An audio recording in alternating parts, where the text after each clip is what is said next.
Marc Lassonde pour présenter notre invité.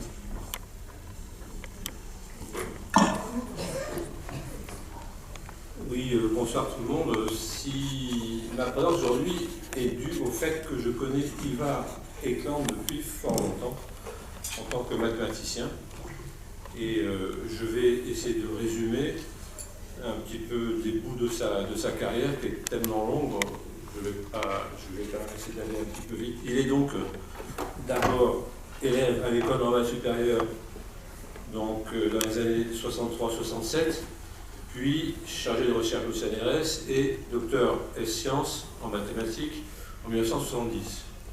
Je crois que tu es directeur de recherche chez Palu de la Barrière et Jacques Neveu. Ensuite de ça, il a été professeur à l'Université Paris-Dauphine de 1970 à 2003 en mathématiques et aussi en économie. En 2003, il a pris sa retraite de l'Université française pour aller prendre un poste au Canada, à Vancouver, à UBC, l'University of British Columbia, une chaire de recherche du Canada, donc de 2003 à 2011.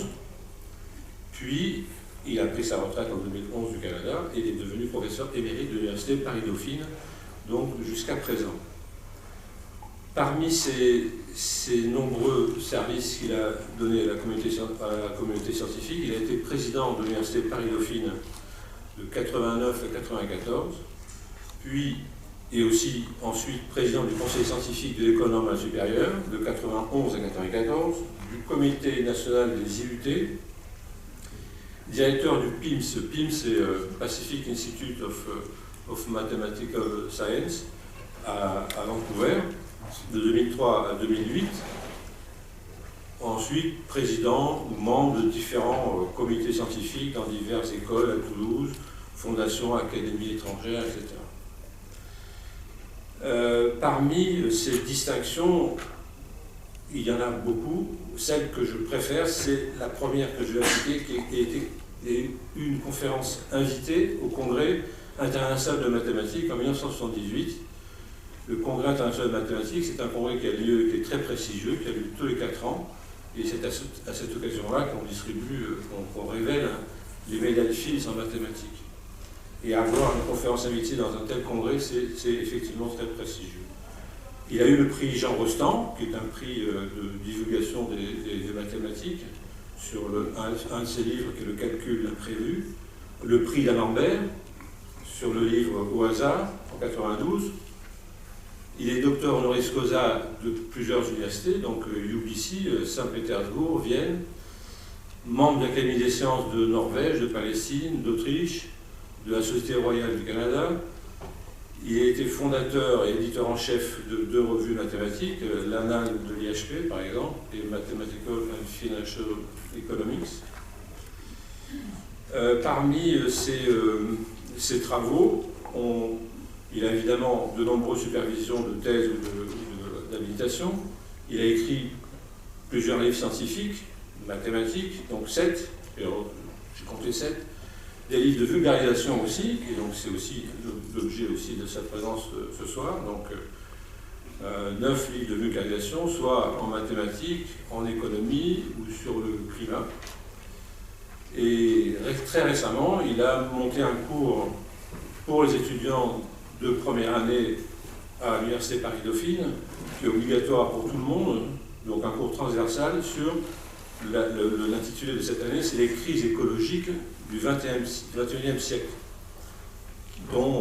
qui est inspiré par l'un des livres qui est en disposition ici, qui est sur l'urgence climatique. Donc le climat est l'un de ces sujets privilégiés. Il a aussi fait des cours de mathématiques et sciences sociales et autour de l'économie et de la finance un peu partout. Il a un site web sur lequel vous avez accès à la plupart de ses articles, de ses cours, de ses vidéos et tout ça. Ses travaux mathématiques, pour rester au niveau des mathématiques, ça porte essentiellement sur la dynamique, la géométrie, l'économie et la finance. Et il y a 160 articles. Personnellement, j'utilise très fréquemment dans mes travaux mathématiques un de ces résultats prestigieux qu'on appelle le principe rationnel d'écran. Et au niveau, il y a des activités politiques aussi. Il est président de l'ORDIP. L'ORDIP, c'est AURDIP, c'est l'association universitaire pour le respect du droit international en Palestine. Je pense que j'ai donné à l'essentiel, je pense, de ces activités. Maintenant, je peux passer la parole à Abdallah, qui va un peu commenter les livres, peut-être, qui sont... Bon, alors, simplement, je vais lire juste 2 phrases pour la conférence, qui sont écrites par Éval lui-même. Hein. Descartes proclamait que la science nous rendrait comme maîtres et possesseurs de la nature. Nous sommes aujourd'hui capables de changer le climat, d'éteindre des espèces vivantes et de rendre des territoires inhabitables. Cette transformation n'avait rien d'inéluctable et est étroitement liée à des luttes pour le pouvoir. Donc, dans le prolongement de son livre, qui est celui-là, Urgence climatique, je vais en dire un mot, Ivar propose de montrer comment on en est arrivé là et de décrire les enjeux aujourd'hui en s'appuyant sur 2 exemples, la surexploitation des océans et le remodelage de la Palestine. Alors, ce livre que je vous conseille fortement, c'est une BD, c'est une bande dessinée extrêmement bien illustrée et il est très bien illustré et il fait appel à des spécialistes de la question, de diverses disciplines et des acteurs du terrain pour faire le point sur la situation actuelle, du point de vue climatique. Il montre que les choix qui ont amené au réchauffement climatique aujourd'hui et aux dégâts environnementaux résultent de décisions politiques et économiques délibérées. Mais il montre aussi que l'avenir reste ouvert, les moyens d'action sont là, encore faut-il avoir le courage de s'en servir. Alors, ceux qui s'intéressent aux problèmes climatiques, vous pouvez lire ce livre-là de manière... il est très humoristique, mais très bien illustré, et en plus, on comprend... On n'a pas besoin de lire le rapport du GIEC, ça suffirait. Franchement, on a l'impression d'être savant après avoir lu ce BD, et on a l'impression de s'être amusé en apprenant. Bon, rapidement, il y a plusieurs livres qui sont proposés à la dédicace par la suite. Là, dans ces livres-là, alors dans le même sujet, un peu, il a écrit le livre Le syndrome de la grenouille. Le syndrome de la grenouille, bon, je suppose que tout le monde connaît, mais il essaye il cherche à expliquer pourquoi nous ne réagissons pas au bouleversement programmé de notre environnement par le réchauffement climatique. Donc c'est un peu un complément au premier. Sinon, les 2 autres, c'est des livres vraiment de vulgarisation de mathématiques qui sont vraiment précieux pour les jeunes, pour les collégiens. Celui-là, par exemple, qui s'appelle Le chat au pays des nombres, il explique la notion d'infini, avec un hôtel au nombre de chambres qui sont infinies, comment l'hôtel peut être complet, mais on peut quand même recevoir des gens, il y aura quand même des chambres, et ainsi de suite. Donc, pour un collégien, ou pour d'autres, pour des gens plus grands, et puis c'est très humoristique, c'est très bon. Enfin, je vous le conseille. Le dernier, c'est le hasard, une approche mathématique. Là aussi, il faut avoir un niveau un tout petit peu plus élevé, disons fin collège ou au lycée. C'est probabilité, absence de certitude, impossibilité de prévoir ce qui va advenir, théorie du chaos. Cet essai en bande dessinée nous explique de façon simple et ludique le hasard et ses mystères. Voilà, j'arrête là maintenant, j'ai beaucoup parlé, je laisse la parole à Ivar pour nous expliquer. On va te laisser tout seul. Hein. Oui, mais j'ai plus rien à dire. Bon. Vous m'entendez? Oui. Bon, merci beaucoup. Merci d'être là. Merci à l'association Le Temps des Cerises pour pour l'invitation. Alors, il m'en fait beaucoup de reproches parce que le titre de ma conférence change tous les jours. Alors, le titre actuel, c'est une question simple, comment habiter le monde? Ça paraît un problème simple, on est là. Est-ce que, comment habiter cette terre? Comment faire? Bon, c'est une question simple, mais la réponse est complexe. Et complexe, donc c'est là-dessus qu'on part. Et je voudrais dire à ma grande honte que j'ai été très surpris du titre de l'association Les Amis du Temps des Cerises. Et j'ai fait une petite recherche et j'ai compris. Parce que le Temps des Cerises, vous le savez tous, mais je ne le savais pas, c'est une chanson. Et c'est une chanson très ancienne qui, dans le titre, est fort simple. Vous voyez, quand nous chanterons le Temps des Cerises et des rossignols et l'herbe au cœur, je vous épargne la musique.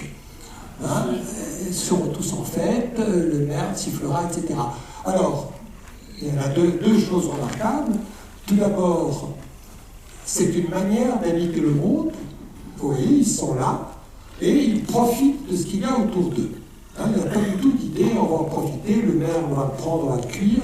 Il y a cette idée qu'on profite du monde autour de soi. C'est une manière d'habiter le monde. Hein. Et d'autre part, c'est une chanson qui est liée à la Commune de Paris. Et effectivement, pour des raisons historiques, lesquelles je ne rentre pas, mais effectivement, il y a cette idée, il y a une manière d'habiter le monde, et cette manière est fondamentale. Finalement, elle est politique. Donc c'est un peu sous le signe de cette chanson que je mets mon intervention. Et je vais commencer par dire, alors, comment est-ce qu'on habite le monde?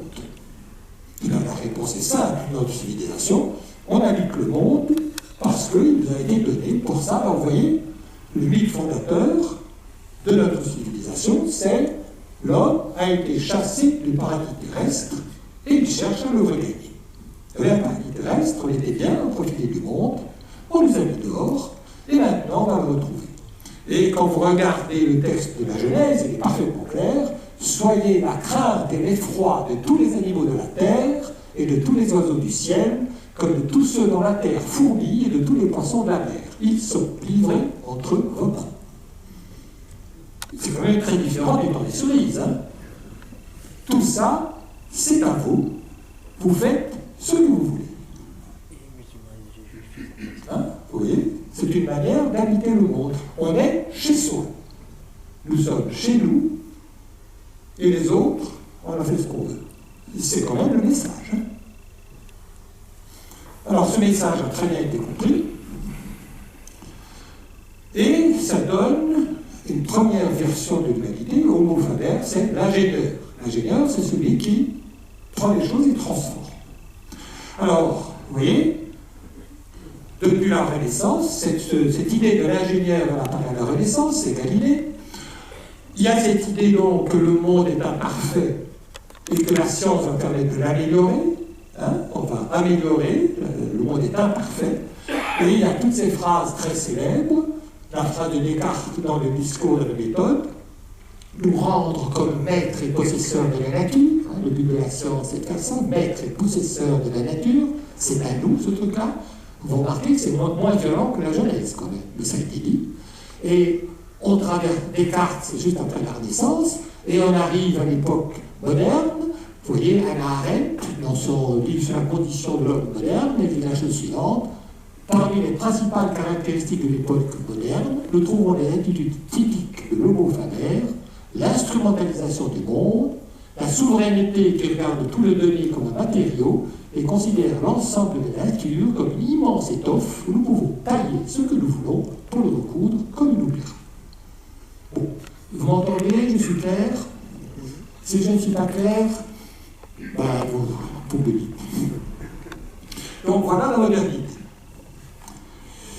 Et ça paye. Hein, je ne suis pas en train de dire du mal de ça. Hein, ça paye. Ça paye à cause du progrès. Vous voyez, là j'ai mis des tables sur life expectancy, c'est l'espérance de vie. Alors on ne monte pas à la Renaissance, mais vous comprenez que si on est différencié, on parle de 1850 à 2021, et vous voyez que par exemple, prenant le bas du dessous, c'est l'Afrique, l'espérance de vie en Afrique est passée de moins de 30 ans à 1920 à 2021, hein, à 60, plus de, ce que je n'arrive pas à voir ici, je crois que c'est à 62 ans en 2021. On ne peut pas nier que ce soit un progrès, hein, et en même temps que la population augmente.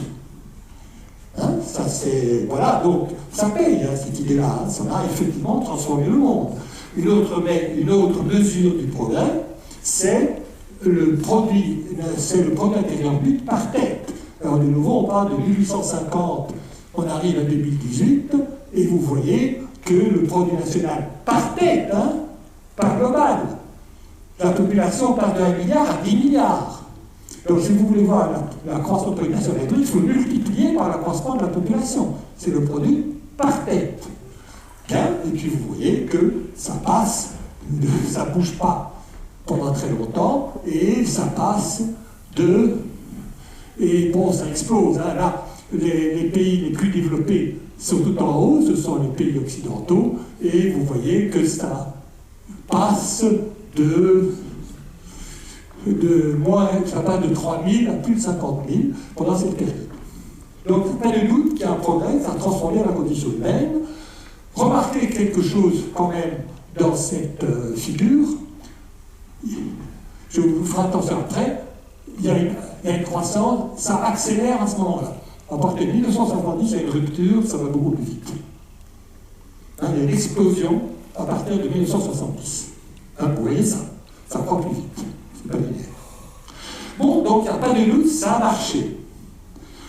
Mais ça a eu un prix. Ça a eu un prix, parce que justement, pour faire ça, on a pris la nature, on a pris le pétrole, etc. On a fait des choses, et ça a suscité des commentaires. Alors je vous invite, je vais expliquer ça, un article qui est apparu dans Nature en 1987 et qui dit essentiellement, Unpleasant surprises in the greenhouse. Des surprises désagréables dans les serres. Les serres où on cultive des choses. Donc c'est un article de Nature qui dit, on est en train, on est en train de transformer la Terre et de faire sur la Terre des choses qu'aucun comité d'éthique n'aurait accepté. Hein, on fait des changements fondamentaux qui ont cet effet bénéfique que j'ai décrit, mais qui ont des conséquences qu'aucun comité d'éthique n'aurait accepté. En particulier, voilà, sur l'expression, on joue à la roulette russe avec le climat et personne ne sait où est la cartouche dans la volière. Hein, donc, ce que je dis, c'est qu'il y a un progrès, mais ça entraîne des transformations profondes dont on ne connaît pas les conséquences. Alors ça a été dit en 87. Hein, en 87, donc ça date pas d'hier. Alors que veut dire l'auteur de ceci? Hein, donc on prend la terre, en fait il dit, vous faites ce qui était prescrit, vous travaillez le tissu, vous faites des choses, mais ça va avoir des conséquences. Alors les conséquences, vous les voyez.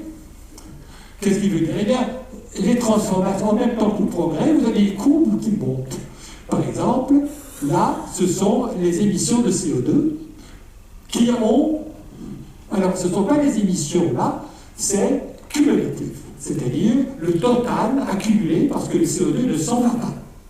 Hein, donc c'est l'accumulation régulière et vous voyez qu'on a accumulé du CO2 dans l'atmosphère et de nouveau on a continué à l'accumuler et vous voyez que là aussi il y a une sorte de rupture en 1970, on continue à rajouter du CO2 dans l'atmosphère, on rajoute beaucoup plus depuis 1970.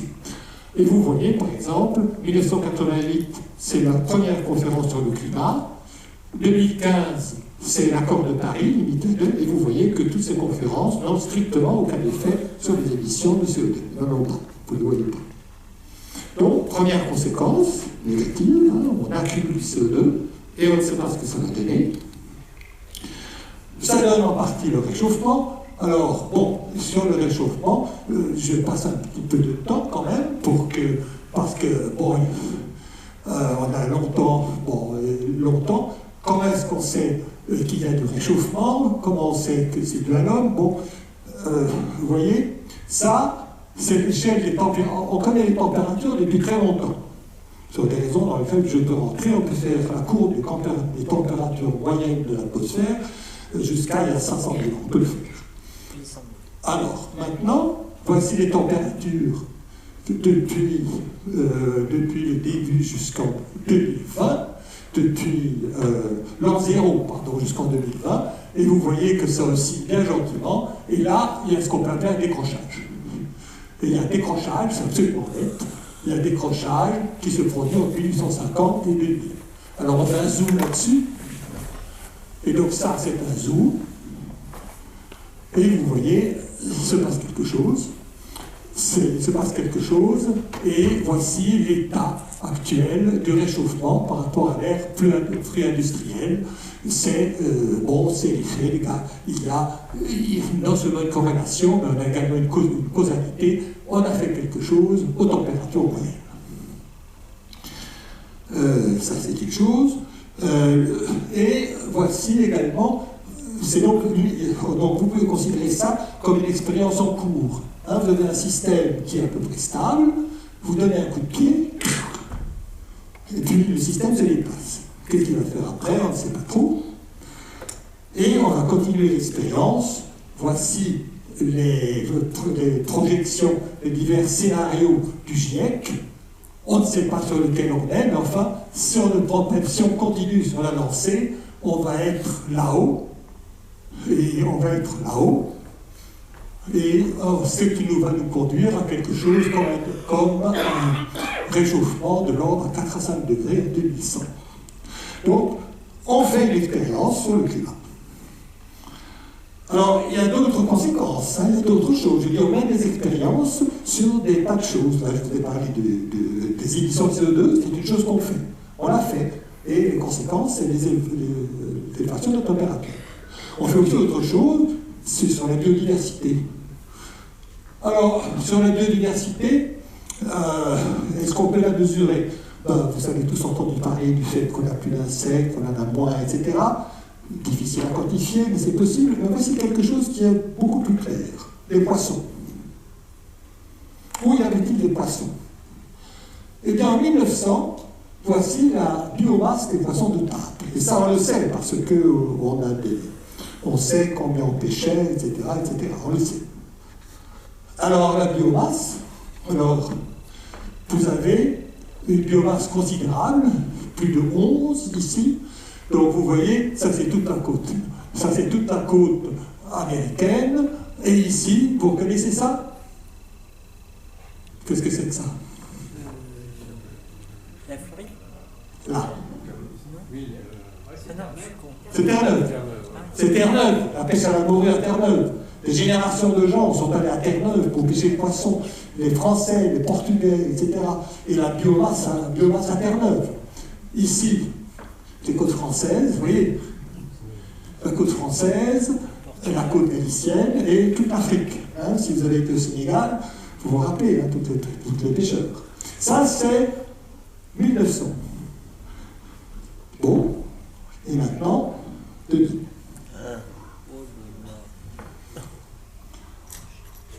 Bon, c'est juste un fait. Et là, il n'y a pas de doute, c'est parce qu'on les pêche. Bien, vous voyez, des tas de la côte, alors il y a quelques petites nuances de bleu, et du rouge, il n'y en a pas du tout. La morue a disparu, Terre-Neuve. Hein, donc, c'est une expérience grandeur nature, et c'est une expérience au sens où on fait quelque chose, et on ne sait pas où ça va nous mener. Au sens où une mer sans poisson, ça va ressembler à quoi? Hein? C'est en ce sens que je dis, c'est l'ingénieur et il fait des expériences. Bien, autre chose aussi, je suis toujours dans le cadre de l'ingénieur, vous voyez comment on agit sur la nature. Alors vous avez une première manière qui est on émet des gaz à effet de serre. Vous avez une autre, on pêche le poisson. Il y en a d'autres aussi. Vous pouvez supporter les cycles naturels. Hein, ça, c'est l'agriculture moderne. Alors, supporter les cycles naturels. L'agriculture moderne, ou intensive, elle consiste essentiellement à stériliser les sols et à y mettre des engrais chimiques. Alors, par opposition, les cycles naturels, il y en a plusieurs. Il y a le cycle du carbone, le cycle de l'azote, le cycle du phosphore, etc. Là, j'ai indiqué le cycle de l'azote, excusez-moi, le cycle de l'azote, parce que les plantes ont besoin d'azote, ici. Alors l'azote, où est-il? Il est dans l'air. Bon, alors comment les plantes peuvent-elles absorber un peu de l'azote de l'air? C'est un vrai problème pour les plantes, et ça se fait par des cycles assez compliqués qui interviennent avec des bactéries fixatrices d'azote, des légumineuses comme les haricots, etc. Bon, bref, les plantes arrivent à absorber l'azote de l'air à un certain cycle naturel. Et c'est un cycle parce que ça tourne. Maintenant, ça n'a plus lieu. Il y a des vers de terre. Maintenant, ça n'a plus lieu. On stérilise et on ajoute les engrais naturels. Alors, on supprime un cycle. Donc, c'est l'art de l'ingénieur aussi. Un cycle qui tourne, on le supprime, on le remplace par quelque chose d'autre. Donc, toujours cette idée de l'homo faber, on va faire les choses. Encore une dernière chose que je trouve très frappante, on peut non seulement supporter les cycles naturels, mais on peut aussi changer la face de la Terre. Alors, je vous indique cette image parce que il y a une notion qui va apparaître un peu plus tard dans l'exposé, c'est la notion de verticalité. On commence à creuser. Ça, c'est une mine à ciel ouvert. Et la mine à ciel ouvert, vous voyez comment ça fonctionne, on retire la surface et on descend et on va prendre en bas et on remonte. Hein, c'est un gigantesque trou. Bien. Et pour vous donner l'idée de l'échelle, ça paraît grand, hein, mais un camion comme ça transporte 60 tonnes. Le pneu fait 4 mètres. Donc, on ne mesure pas l'importance, on ne mesure pas ce qu'est une entreprise minière, ce qu'est une mine, on ne mesure pas ce qu'est un champ de pétrole. C'est vraiment, on transforme profondément les paysages. Alors vous voyez, tout ce que je suis en train de vous dire, c'est homo faber, c'est l'homme, c'est l'ingénieur, il transforme, il transforme, il transforme, il refait les choses. C'est une manière d'habiter le monde. Je l'aménage comme je l'entends.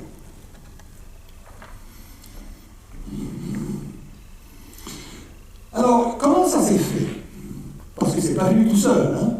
Je veux dire, pour arriver à faire un truc comme ça, ces mines existaient depuis des millénaires, hein. Ces mines de charbon existaient depuis des millénaires, les gens savaient que ça existait, mais ils ne les ont pas exploités de cette manière. Il a donc fallu un système social pour ça. Et le système social, c'est le marché. Et c'est pour ça que la suite de l'exposé, comme on est arrivé là, c'est Homo economicus, le marchand. Alors, ça s'est fait par une réorganisation du monde social. Alors, nous avons un marché mondialisé, basé sur la recherche du profit. Le marché mondialisé ne s'est pas fait tout seul. Hein. Ça, vous le savez, il y a eu des interventions militaires, il y a eu tout ce que vous voulez, mais il est imposé à travers le monde, et ce marché est basé sur la recherche du profit, et la recherche du profit, par définition même, elle favorise le riche au dépens du pauvre, parce que le riche a de l'argent et le pauvre n'en a pas. C'est aussi bête que ça.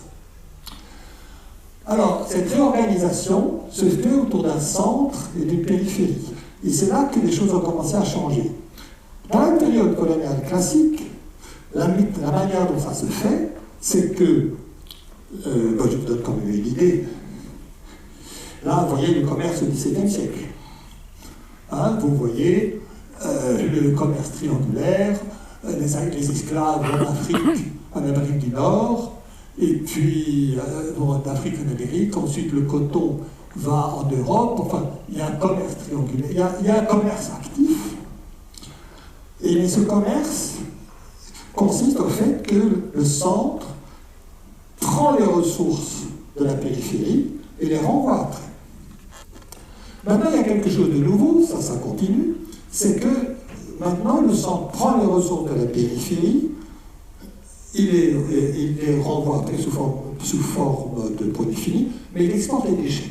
Ça, c'est assez nouveau. Vous voyez, le centre rejette les déchets dans la périphérie. Exemple, le CO2, le gaz carbonique. Le gaz carbonique, si vous l'émettez en Angleterre, hein, pendant très longtemps, le seul émetteur de gaz carbonique, ça a été l'Angleterre. Bon, ils ont émis le gaz carbonique et la Terre entière en a profité parce qu'il se répand. Le plastique, vous le retrouvez dans les îles de l'océan Pacifique, Bon, mais ce n'est pas les îles de l'océan Pacifique qui les mettent. Donc, il y a, et d'autre part, il y a même des bateaux qui transportent les déchets d'Europe vers la Chine, par exemple, ou vers l'Afrique. La Chine n'en veut plus, mais certains États d'Afrique l'acceptent encore. Donc il y a ce mouvement supplémentaire. Quand on supprime les cycles, ça produit des déchets. Et un des problèmes majeurs qu'on a maintenant, c'est gérer les déchets.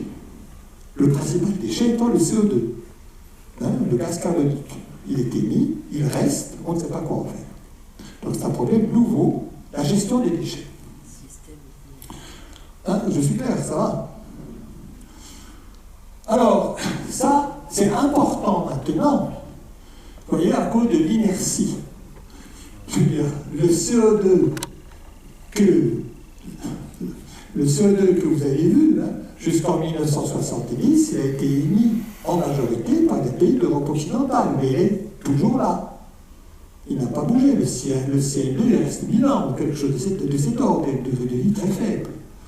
Et il pèse dans les relations avec les autres pays qui disent à juste titre, mais le CO2 qu'on a maintenant, c'est vous qui l'avez émis. Et pourquoi voulez-vous qu'on nous restreigne, nous? Donc les déchets, un des problèmes de la civilisation, c'est que les déchets sont là et ils ne s'en vont pas. Qu'est-ce qu'on en fait exactement? On parle toujours des déchets nucléaires, mais le CO2 est un déchet aussi. Le plastique, donc un problème de gestion des déchets. Et à cause de l'inertie aussi, par le fait qu'il reste, ça pose des problèmes d'équité entre différents pays, ceux qui l'ont émis et ceux qui ne l'ont pas émis. Et, c'est ce que je dis, les ressources ne reviennent pas et les déchets ne s'en vont pas. Alors, voici le commerce au XVIIe siècle, voici le commerce aujourd'hui, c'est ça le marché mondialisé. Vous voyez, le marché mondialisé, la circulation, il n'y a pas dans ce monde, vous voyez, la circulation des biens, il n'y a pas d'endroit isolé. C'est ça le marché mondialisé. Tout est connecté. Maintenant, ce qui se passe, tout ça c'est bien, mais c'est une réorganisation au profit de quelques-uns. Vous voyez, j'ai fait ce cours dont vous parlez sur le réchauffement climatique, qui est obligatoire à Dauphine pour tous les étudiants de première année. Et la première édition de ce cours, à la fin, je l'ai conclu en disant finalement, c'est un problème éthique. Nous sommes tous dans le même bateau, il va falloir qu'on fasse quelque chose. Mais j'ai découvert après, on n'est pas tous dans le même bateau. Bon, voici une chose, une règle à connaître, c'est la règle des 50-10. 50%, alors 10% des gens sont responsables de 50% des émissions. 10% des gens sont responsables de 50% des émissions. Les plus riches, bien entendu. Et à l'inverse, 50% des gens sont responsables de 10% des émissions. Vous voyez? C'est-à-dire que la moitié la plus pauvre émet 10%, émet 5 fois moins que le dixième le plus riche. Vous voyez ce que je veux dire? C'est un truc important dont on se rappelle facilement. 50% des gens sont responsables de 10% des émissions et 10% des gens sont responsables de 50% des émissions. La moitié la plus pauvre émet 5 fois moins que le dixième le plus riche. Alors, ce qui est le frappant là-dedans, c'est que c'est vrai entre les nations, ce qui ne vous étonne pas, mais c'est vrai au sein des nations. Au Burkina Faso, les 10% les plus riches sont responsables de 50% des émissions, ne serait-ce que parce qu'ils prennent l'avion, et 50% les plus pauvres sont responsables de 10% des émissions. Donc ça, il y a une inégalité très considérable. Cette réorganisation se fait au profit de quelques-uns. Et vous avez carrément des émissions de luxe. Les émissions de luxe, est-ce que c'est juste de comparer les émissions de méthane des agriculteurs multilabés qui ont des ruminants ou des chèvres, et de comparer les émissions de méthane qui se font en Europe, et ces problèmes-là. Alors, par exemple, la flotte mondiale de supérieure émet autant de CO2 que le Burundi, qui est 10 millions d'habitants. Donc, il y a une réalité importante. Nous ne sommes pas le même bateau. Le réchauffement climatique n'est pas un problème éthique, mais un problème politique. Et mon avis est que si vous vous demandez pourquoi on n'arrive pas à bouger là-dessus, c'est parce que ceux qui en profitent ne veulent pas. C'est simple comme ça. En tout cas, c'est un problème politique.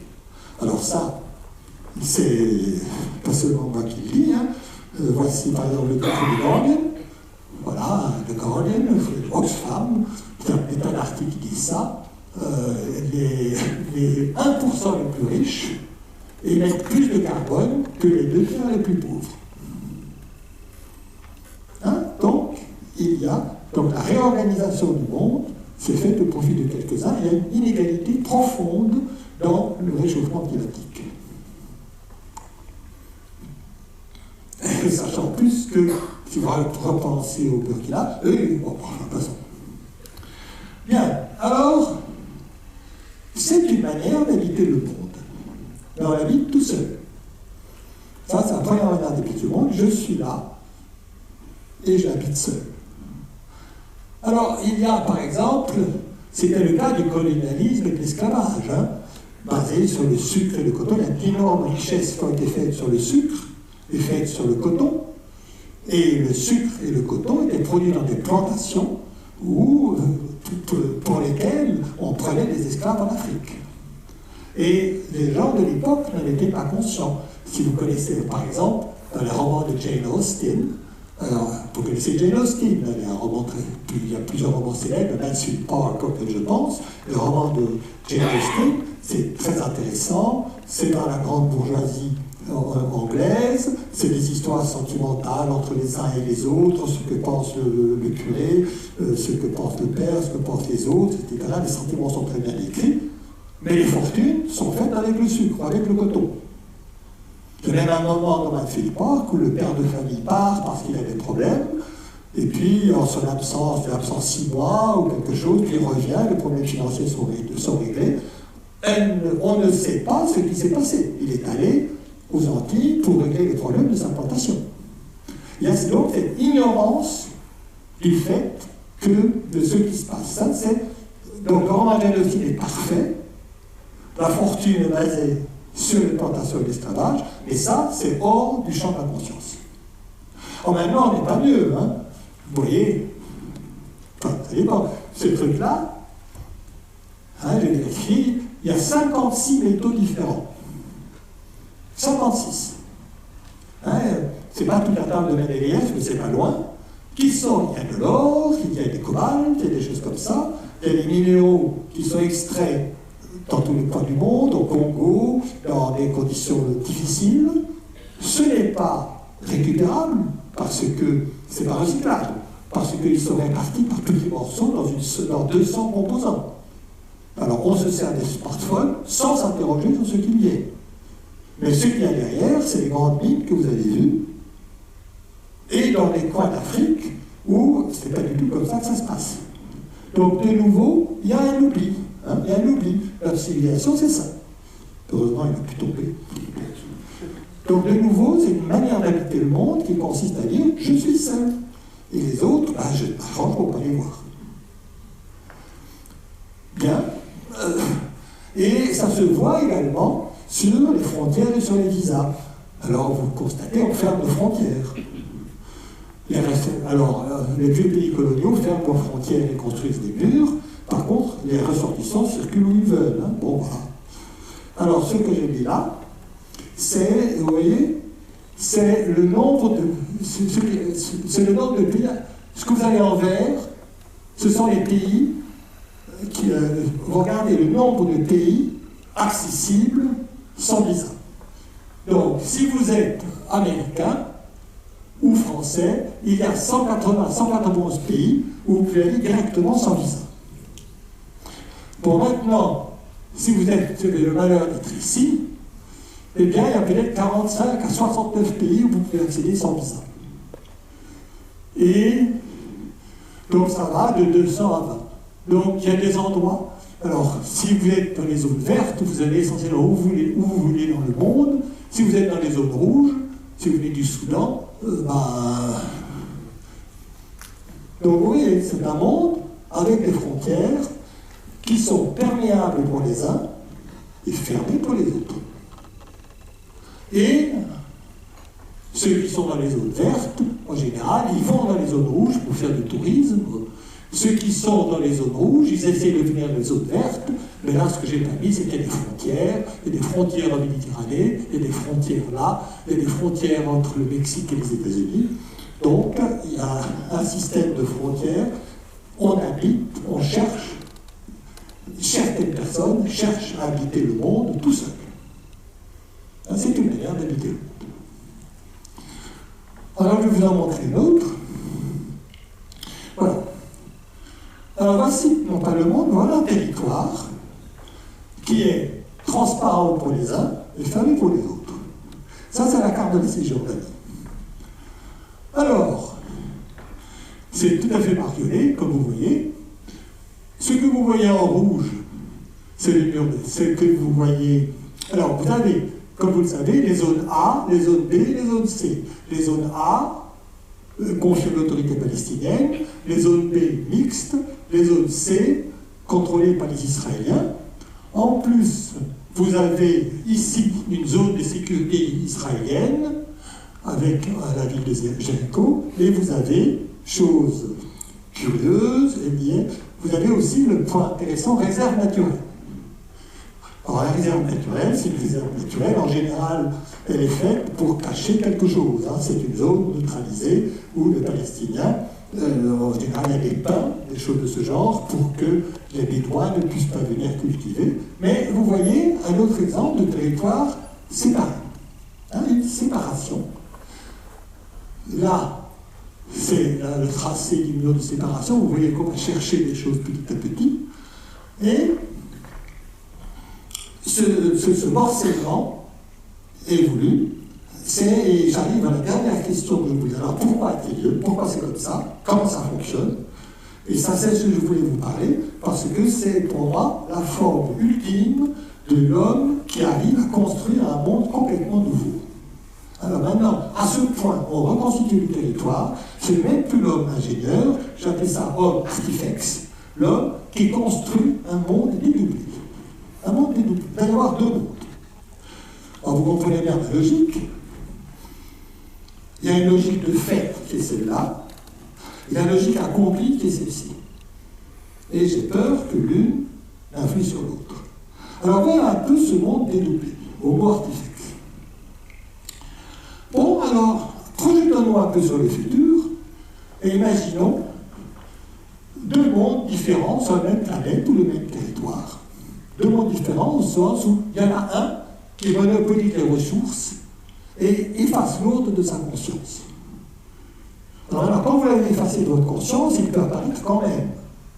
Hein, c'est l'immigré qui apparaît, ou c'est le Palestinien qui apparaît en Israël, et ça paraît sa forme du cauchemar. On a peur. On a peur de l'autre, on a peur du terroriste, etc. Et la séparation, il y a une séparation sociale qu'on a voulu, et ça implique une séparation physique. Alors, que faire du colonisé? On ne veut plus le voir. Alors, deux exemples, vous avez la Cisjordanie, qui est la dimension de la géographie, j'appelle ça la géographie de l'effacement. On transforme le territoire. Bien, alors je reviens, je vais peut-être être abstrait, là, il faut que je montre une image peut-être. Vous voyez cette photo-là? Bon, alors vous avez, ça paraît bizarre, mais il y a deux routes. Il y a une route là, au niveau, puis là il y a une autre route avec un tunnel. C'est bizarre, hein, pour moi ça n'a pas de lune. C'est bizarre. Hein, alors vous voyez les dimensions verticales, on a creusé le tunnel. Ben, pourquoi ça? Parce que la route qui est là est une route réservée aux Palestiniens qui vont avoir accès au village.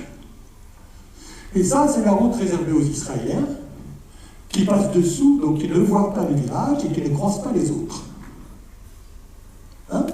Donc ça, c'est l'idée générale. On va vivre ensemble sur la même terre, mais on ne va pas se voir. Enfin, les uns ne vont pas voir les autres. Alors, je reviendrai dessus, Mais voilà, donc première remarque, dans cette nouvelle géographie qui est construite, il y a une dimension verticale qui est très importante. Pensez toujours à la géographie en 2 dimensions, là c'est une géographie à 3 dimensions. 3 dimensions, ça veut dire que ça commence par en haut. En haut, c'est l'espace aérien qui est interdit aux Palestiniens, et où il y a les drones. Ensuite, vous descendez la surface. En dessous de la surface, vous allez avoir tout au fond l'aquifère, les eaux. Et les eaux sont également interdites aux Palestiniens. Ce sont les Israéliens qui se reviendrai dessus. Et entre-temps, vous avez une autre chose importante, c'est la couche archéologique. Donc, il y a tout ça. La dimension verticale va être utilisée pour creuser des routes. Et en fait, vous avez 6 dimensions. C'est que vous avez 6 dimensions, 3 dimensions pour les Palestiniens, 3 dimensions pour les Israéliens. Il va falloir régler ça pour que les Israéliens puissent communiquer librement avec les implantations, et pour les Palestiniens, par contre, soient bloqués. Ça a été dit très explicitement par Ariel Sharon, dans une interview de Haaretz. Les Arabes devraient voir des lumières juives chaque nuit à 500 mètres d'eux. Alors comment on fait ça? On écoute l'aquifère, les colonies israéliennes utilisent 83% de l'aquifère, les 17% palestiniens. C'est facile à faire parce qu'on réglemente la profondeur des puits. C'est les Palestiniens, vous ne pouvez pas descendre jusqu'à la couche en bas. Et il y a des choses intéressantes, vous observez que vous allez là-bas, c'est que les colonies israéliennes sont sur les hauteurs et les villages palestiniens ne sont pas bas. Alors voilà ce que ça donne, ça je vous en ai parlé. Et autre chose, la dimension horizontale souffre aussi. Hein. Alors, par exemple, donc ça en hauteur, vous avez vu. Maintenant, la dimension. Tiens, je pensais que j'avais. Bon, peu importe. La dimension horizontale. J'ai fait Google Maps. Au départ, je voulais parler des universités, mais là, vous voyez, j'ai fait Google Maps pour dire combien de temps faut-il pour aller de l'université de Birzeit à l'université de Al-Quds. Birzeit, alors par ici, à Jérusalem. Birzeit, c'est la grande université palestinienne, et Al-Quds, c'est l'université la plus proche de Jérusalem. Alors, j'ai fait Google Maps, et Google Maps me dit que ça fait 1h21. Paf. Ok. Bon, maintenant, j'attire votre attention sur ceci-là, Kfar Adonim. C'est une implantation, une colonie israélienne, et je passe au suivant. Et ça, c'est le tracé du mur de séparation. Et Kfar Adonim, vous le voyez là-haut. Ce qui fait que, alors vous voyez le tracé du mur, hein, qui est fait pour capturer certaines choses, et vous voyez ce qui fait que la route que m'indique Google, elle passe là, elle n'est pas accessible aux Palestiniens. Donc eux, ils vont devoir passer beaucoup plus loin. Et où pour éviter Kfar Adonim, donc ils vont devoir passer plus loin que ça, et vous voyez les routes. Hein, les routes, il n'y en a pas. Donc ils vont devoir essentiellement prendre la 449 en haut, aller jusqu'à Jéricho essentiellement, et revenir par là, quelque chose comme ça. C'est-à-dire, il ne faut pas passer 1h21, ils vont passer 5 heures, bien tapé. Donc c'est également cette structuration géographique. Ah voilà, oui, c'était ça que je cherchais. Voilà le réseau de route. Et vous voyez que en rouge, il y a en jaune, il y a toutes les routes qui ne sont pas accessibles aux Palestiniens, et vous en voyez à l'intérieur, et à l'intérieur de la Cisjordanie, vous voyez les routes blanches autorisées pour les Palestiniens, et les routes rouges qui ne sont pas autorisées pour les Palestiniens. Et vous avez toutes les manières de faire pour que les gens ne se voient pas ou ne se croisent pas. Vous avez les routes, enfin, en 45, vous avez 2 routes qui sont séparées par un mur, en 460, vous avez le système du tunnel ou du pont qui passe sur la route palestinienne. Vous avez toutes les variantes pour éviter que les gens ne se voient pas. On reconstitue, vous voyez, comme géoarchitectes, on construit quelque chose qui correspond à ce qu'on considère comme une... On reconstruit complètement un monde paranoïaque, en fait. Je suis clair, ça va? Oui. Bon, et le résultat, je veux quand même le souligner, c'est que sur un truc comme ça, le résultat, c'est aussi que vous avez une partialisation du temps. Et la 6e dimension qui est prise également, c'est le temps. Qu'est-ce que je veux dire par là? Je veux dire que si vous êtes palestinien, et si vous êtes de là, et si vous voulez aller de là à là, vous ne savez pas en fait combien de temps vous mettrez. Pourquoi?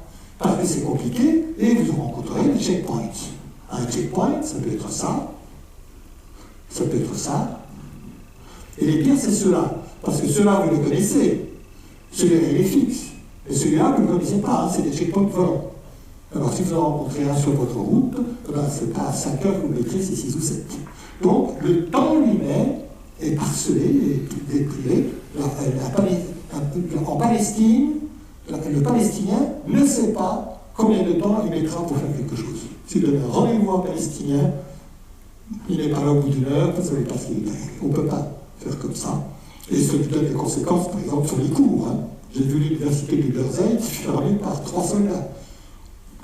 La journée terminée, il faut reprogrammer. Bon, alors voilà la chose, et après vous avez toujours dans cette idée, on reconstruit les choses, on est sur la même terre, on ne veut pas voir l'autre, il y a bien entendu Gaza.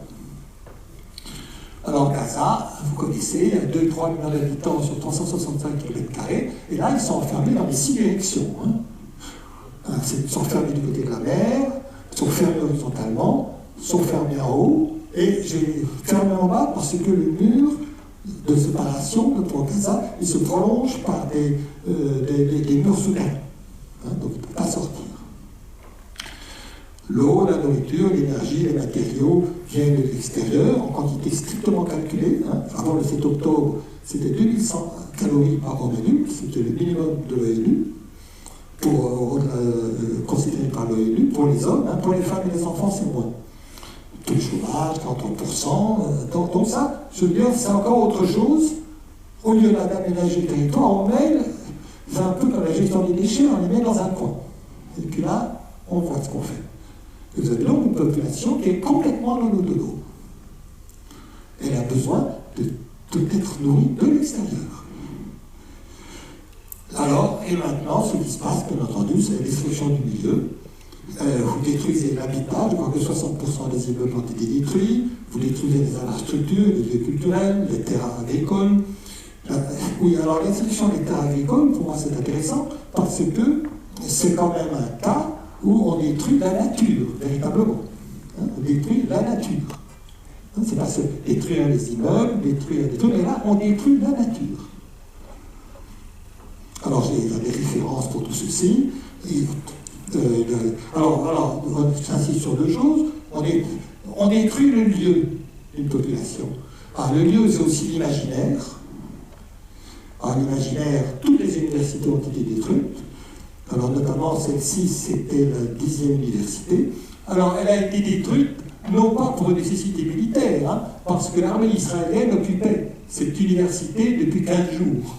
Donc, c'est pas un bombardement. Hein. Ils l'ont occupé pendant 15 jours, ils ont juste les dents et après ils l'ont fait sauter. Ils ont mis des mines, ils l'ont fait sauter. Donc c'est une destruction. On a détruit l'université pour détruire l'université. Et ça, c'est une citation de la plainte de l'Afrique du Sud contre Israël, hein, et c'était en décembre, hein, donc ça ne s'est pas arrangé depuis. Et ce qu'ils disent, c'est là, on détruit le milieu culturel maintenant. On détruit le potentiel, et ils disent que non seulement on détruit les écoles, les universités, les étudiants et les professeurs, mais on détruit également les gens. Et ils disent, les intellectuels, les domiciles, les docteurs, les nurses, les cinéastes, etc. Il y a une destruction complète de l'univers culturel. Et ça, ce sont des visions satellites. Ça, j'avais cité les chiffres, je crois, c'était la surface agricole était de 170 km², soit 47%, et 40% ont été détruits. Alors voilà les destructions, ça c'est du site Forensic Architecture, tout est en rouge, a été détruit. Vous voyez, les grandes taches noires, au milieu, c'est les villes, tout à fait en haut, en noir, ça vient les détruire, mais oui, mais ce sont des bâtiments. Et tout le reste, ça a été détruit systématiquement par bulldozers et des choses comme ça. Et ici, ils n'y sont pas encore, ça c'est Rafah, et ils ne sont pas encore arrivés jusque-là. C'est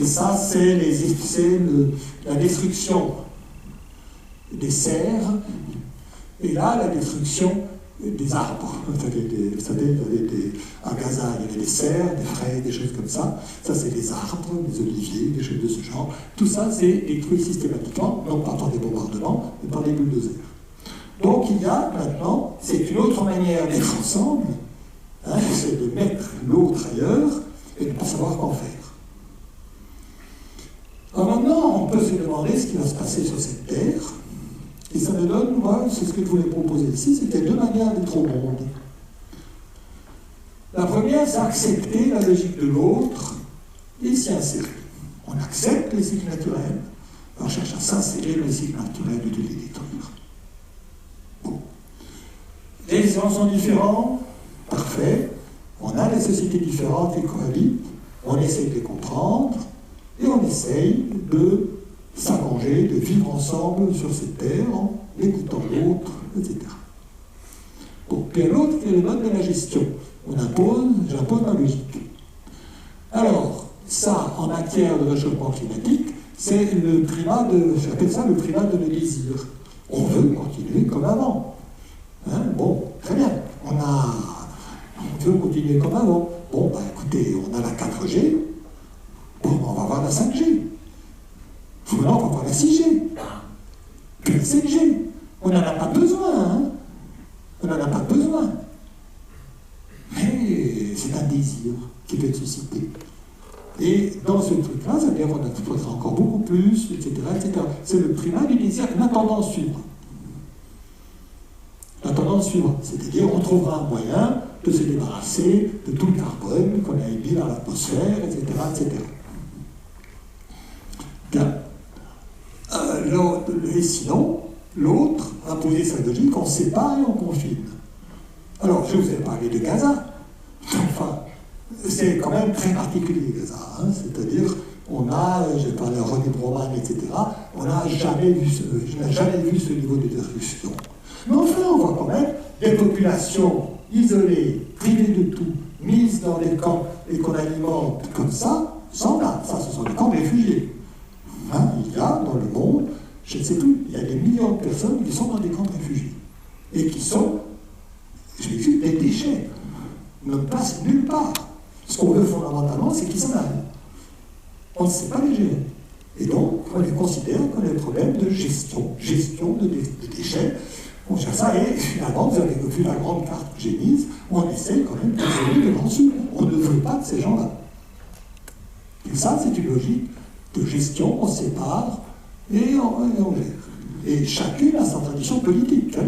C'est-à-dire que accepter, cohabiter avec une société différente, ça s'appelle la démocratie. Hein. C'est ça que ça s'appelle. La gestion, séparée, c'est toujours des régimes autoritaires. Mais les décisions, quand on parlait des décisions collectives, de choses comme ça, vous êtes sur le mode de comité. Donc voilà deux manières de gérer, deux manières d'habiter ensemble sur cette planète. Alors, laquelle va marcher? Contre le réchauffement climatique, on est très clairement sur le deuxième mode. On va gérer la tendance suivante. On va faire la 6G. Bon, alors ça nous mène où? Ça nous mène, je dis l'épuisement des ressources. C'est pas vraiment l'épuisement, mais ça veut dire parce que ça ramène à des mines de plus en plus grandes, des choses comme ça, mais ça ramène surtout à l'accumulation des déchets. L'accumulation des déchets, un exemple, c'est le CO2. Dans les figures que je vous ai montrées, les projections actuelles, c'est d'arriver à 4 ou 5 degrés de réchauffement en 2100. Sur la trajectoire actuelle. Et notre ministre, Béchu, a dit qu'il faut s'adapter à 4,5 degrés de réchauffement. Oui, mais le problème, c'est que personne ne sait ce que veut dire 4,5 degrés de réchauffement. Pourquoi? Parce qu'il peut se passer des phénomènes irréversibles. Un exemple de phénomène, c'est parce que, de nouveau, ce sont des systèmes qui sont en équilibre, Ils fonctionnent comme ça, mais ils peuvent basculer rapidement d'un état à un autre sans revenir en arrière. Un exemple bien connu, c'est le Gulf Stream. Il est considéré à l'heure actuelle comme possible et probable que le Gulf Stream s'arrête avant 2100. C'est-à-dire le grand courant qui réchauffe les côtes de France, il s'arrête. Et après, il n'y en aura pas. Donc, cette idée qu'on va aller vers 4 degrés 5, c'est vraiment de ne pas connaître la physique. Alors maintenant, il y a les progrès techniques. On va absorber le carbone de l'atmosphère. Très bien. On va absorber le carbone de l'atmosphère. Bon, maintenant, je vais poser une question. Un baril de pétrole, c'est ça. 160 litres. OK? Combien est-ce qu'on en consomme par jour dans le monde? C'est ça, un baril de pétrole. 160 litres. Combien est-ce qu'on en consomme par jour? Pardon? 100 millions? Exactement, 100 millions. Par jour. Alors, ça fait beaucoup de carbone. La même chose en charbon, la même chose en gaz. Et il reste quand vous l'avez dit. Donc, je veux bien qu'on puisse... ça va être difficile à retirer. Alors, je ne suis pas en train de dire on n'y arrivera pas, etc. Je veux dire réabsorber le carbone de l'atmosphère, très bien, mais ce ne sera pas la seule solution. C'est beaucoup plus compliqué que ça. Il faut le faire, c'est une bonne idée, mais vous voyez la dimension. Hein, le type qui va sortir une méthode dans son laboratoire, qui va extraire l'équivalent de ça par jour, il n'est pas là. Hein, donc, vous voyez la dimension du problème. Il faut avoir cette dimension en tête. Ensuite, quelle stratégie contre le réchauffement? Continuer sur cette trajectoire, moi je pense que ça conduit à une catastrophe, bon parfait, mais ce qu'il y a, c'est que, oui, c'est assez mal présenté, c'est que les solutions, on les connaît. Hein, les solutions, on les connaît. Il faut changer l'agriculture, on se réinsère dans les cycles naturels, une taxe carbone, à la suédoise, pas à la macronne, préserver les sols, et par exemple la pêche. Vous avez vu l'état de la pêche? Pour revenir à l'état de 1900, il suffirait d'arrêter de subventionner la pêche. Il suffit, pas la peine de faire autre chose. Mais dites-vous bien que si vous achetez, si vous payez 1 euro, chaque fois, pour 1 euro, vous payez le poisson, il y a 1 euro de subvention de l'État derrière. Si vous arrêtez de subventionner la pêche, vous avez un problème.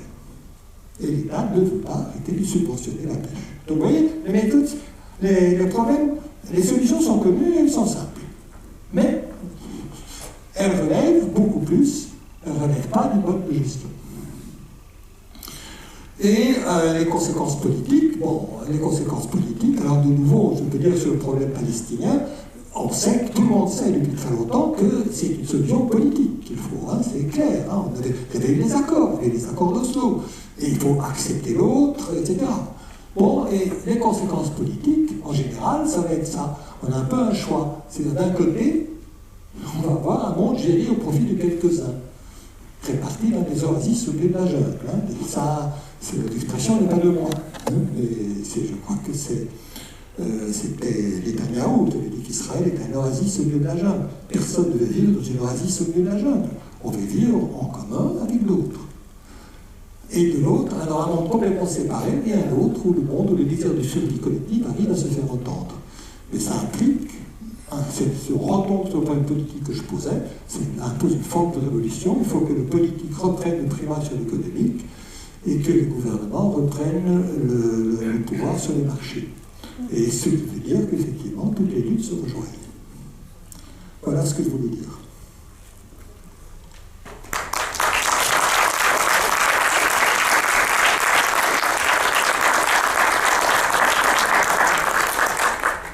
Merci à Edouard pour ce brillant exposé. Maintenant, je vous donne la parole s'il y a des questions.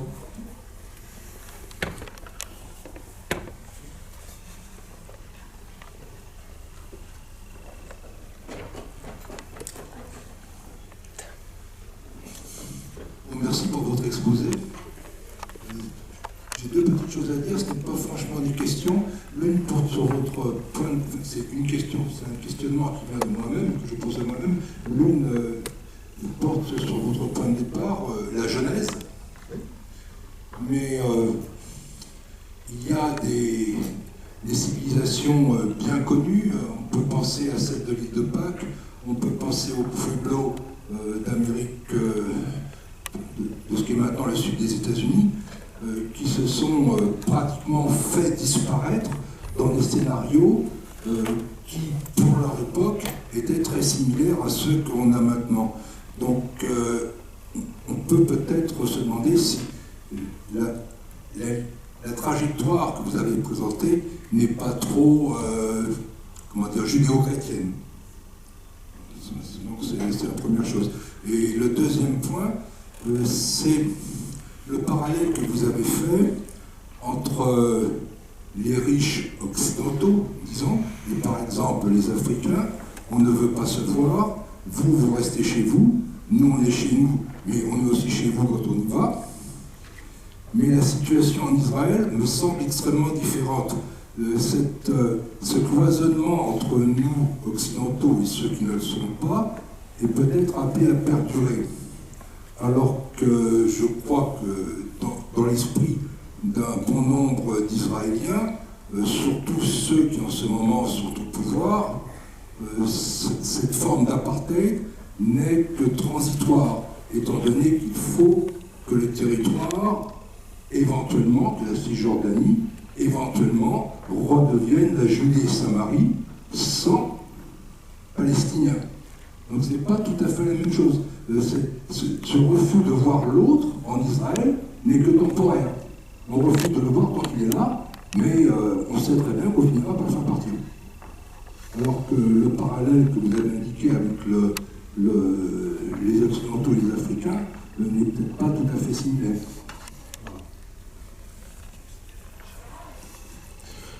Bon, merci pour vos questions.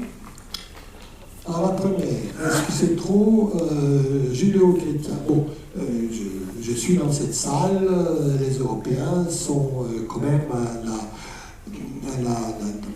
la naissance de ceci.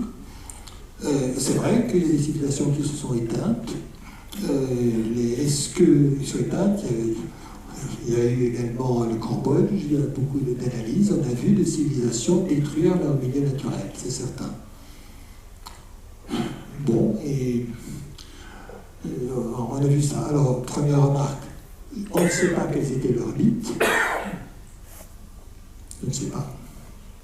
Et deuxièmement, il y a quand même ce truc très curieux donc tout ça que je n'arrive pas à comprendre et qui est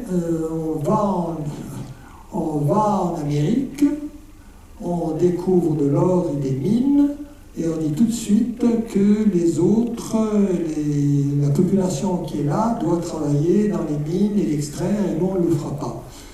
C'est quand même très très bizarre et pas très. Il y a quand même ce truc. Et ça avait été justifié, à l'époque au moins, par l'idée que on est converti au christianisme. Donc c'est une manière d'essayer de comprendre ça. Hein, c'est peut-être pas la bonne, mais et c'est vrai aussi que historiquement, avec Bacon, avec Descartes et d'autres, il y a cette idée explicite qu'on va essayer la science va servir à transformer le monde. Bon, il y a peut y avoir, je ne vois pas, les Chinois sont restés chez eux, hein, donc cette explication qui vaut ce qu'elle vaut, c'était pas la bonne, aujourd'hui, on ne connaît pas les mythes des autres, et ici, comment se fait-il qu'on se soit autorisé à prendre le territoire des gens, à les faire travailler dans les mines, éventuellement à les tuer? C'est quand même très dur. La raison avancée, parce que les philosophes de siècle de lumière se sont penchés là-dessus, c'est qu'on met en valeur cette terre qu'eux ne sont pas capables de faire. Hein, ça, c'est dit explicitement. Hein, c'est manifeste destinée. Hein, la raison avancée pour expulser les Indiens aux États-Unis, c'est, ou même, elle a été dénoncée par des gens comme Voltaire, mais il y avait cette idée, on prend leur terre parce qu'on a fait autre chose qu'eux, on le fait mieux qu'eux, on la met en valeur. Bon, alors ces gens-là, ils vivaient autrement que nous, hein, et, bon, mais il y avait ça. Bon, l'autre, alors maintenant, oui, moi, là, je n'ai pas vraiment voulu faire une analyse politique, j'ai voulu montrer une logique. Moi, ce qui m'inquiète, et ce qui m'a toujours inquiété dans la situation en Palestine, c'est que les moyens qui sont utilisés contre la population palestinienne, un jour, vont se retourner contre nous. C'est ça, vous voyez, il y a cette idée de logique. Hein. Alors, bien entendu, le grand tableau que j'ai montré des visas, etc., c'est un truc soft, hein, c'est soft, ça a une réalité quand même. Derrière, il y a des camps de réfugiés, des choses comme ça. Hein, c'est vrai qu'on interdit un territoire. Mais j'ai voulu montrer jusqu'à quel degré on peut arriver. Hein. On en arrive à creuser des villes souterraines et des choses comme ça. Alors maintenant, maintenant qu'une partie de la population israélienne souhaite le départ de ce qu'ils appellent les Arabes et fasse tout pour le faire, c'est absolument certain. Hein, nous avons encore récemment, le président de la République a dit on leur fera ce qu'on a fait à Amalek. Donc ça, c'est certain. Mais il n'y a pas que ça chez les Israéliens. Hein. Il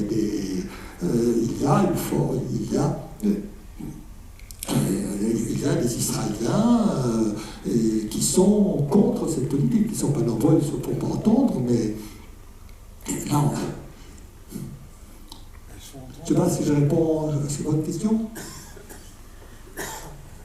Ah, mais je suis bien d'accord, dans la logique de gens comme Smotrich, on les met dehors. Il a même été question, je crois qu'il y avait une idée de construire une île en dehors de Gaza, au large, et de transférer les Palestiniens. Ça a été dit, ça. Si vous me permettre une dernière remarque, en 3 mots, je suis tout pessimiste que vous l'êtes. Le problème n'est pas, à mon avis, avec Homo faber, mais peut-être que le problème est dès le départ avec Homo sapiens sapiens. Il y a une dynamique qui est archaïque et qui s'amplifie. Dès le départ, on peut dire qu'il y a quand même eu des luttes tribales, c'est pas comme maintenant, mais le problème nous sommes. Oui, on a plus. Avec la façon dont nous sommes hardwired, comme disent les Américains. Oui, mais je suis universitaire et mon métier est de croire en la nature humaine et de dire qu'en éduquant les gens, on peut en faire on peut faire quelque chose avec eux. Ah, et puis, remarquez quand même une chose à laquelle je ne croyais pas trop, mais que je vois, c'est que ce qui se passe en ce moment à Gaza suscite des réactions. Hein, vous voyez quand même, hein, ça suscite des réactions, notamment chez les jeunes. Il existe quand même une sorte de révulsion devant certaines choses, que j'expérimente moi-même. Hein. Moi, je suis sûr que j'ai été en Palestine, hein, j'ai vu tout ça. Hein, et quand vous le voyez, il y a vraiment une sorte de révulsion. Parce que ce que vous dites Homo sapiens sapiens, il y a quand même quelque chose qui est... Il y a quand même quelque chose que j'ai appris. Hein. J'ai eu des responsabilités administratives, des choses comme ça. C'est que les gens croient à la justice. Je veux dire par là, j'ai été président de l'université. J'aurais pu me mettre à la fenêtre et déchirer des billets de 500 balles. Tout le monde s'en fout.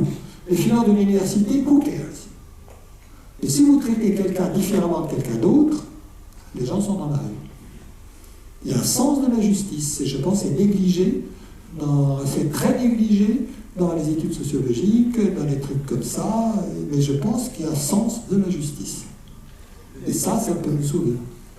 Oui, vas-y. J'ai plusieurs questions.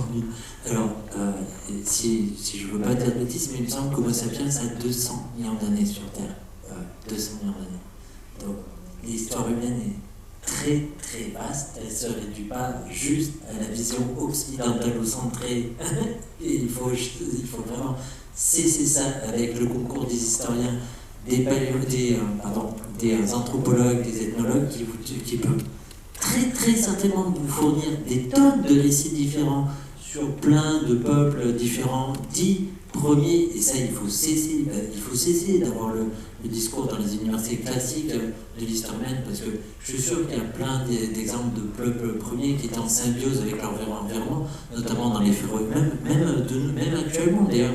Il y a une ONG qui s'appelle Survival International, je ne sais pas si vous connaissez, qui protège les peuples premiers, qui essaie de les protéger. Pardon? Ouais. Et il y a plein de peuples dits premiers qui sont dans leur forêt, qui ont, vous savez, on les a dit sauvages, mais en fait ils ont des flèches, ils prennent des plantes, ils sont en symbiose avec l'environnement. Alors oui, Jared Diamond a fait étudier l'effondrement des civilisations, les causes, les différents facteurs des causes d'effondrement des civilisations. Mais je ne pense pas que ce soit une généralité au cours de toute l'histoire humaine. C'est pas possible, 200 000 années. Ça fait 200 ans qu'on agit comme ça. Et c'est justement cette vision de l'université classique occidentale. L'université a été inventée. Il faut aller à la question. Oui, pardon, la question.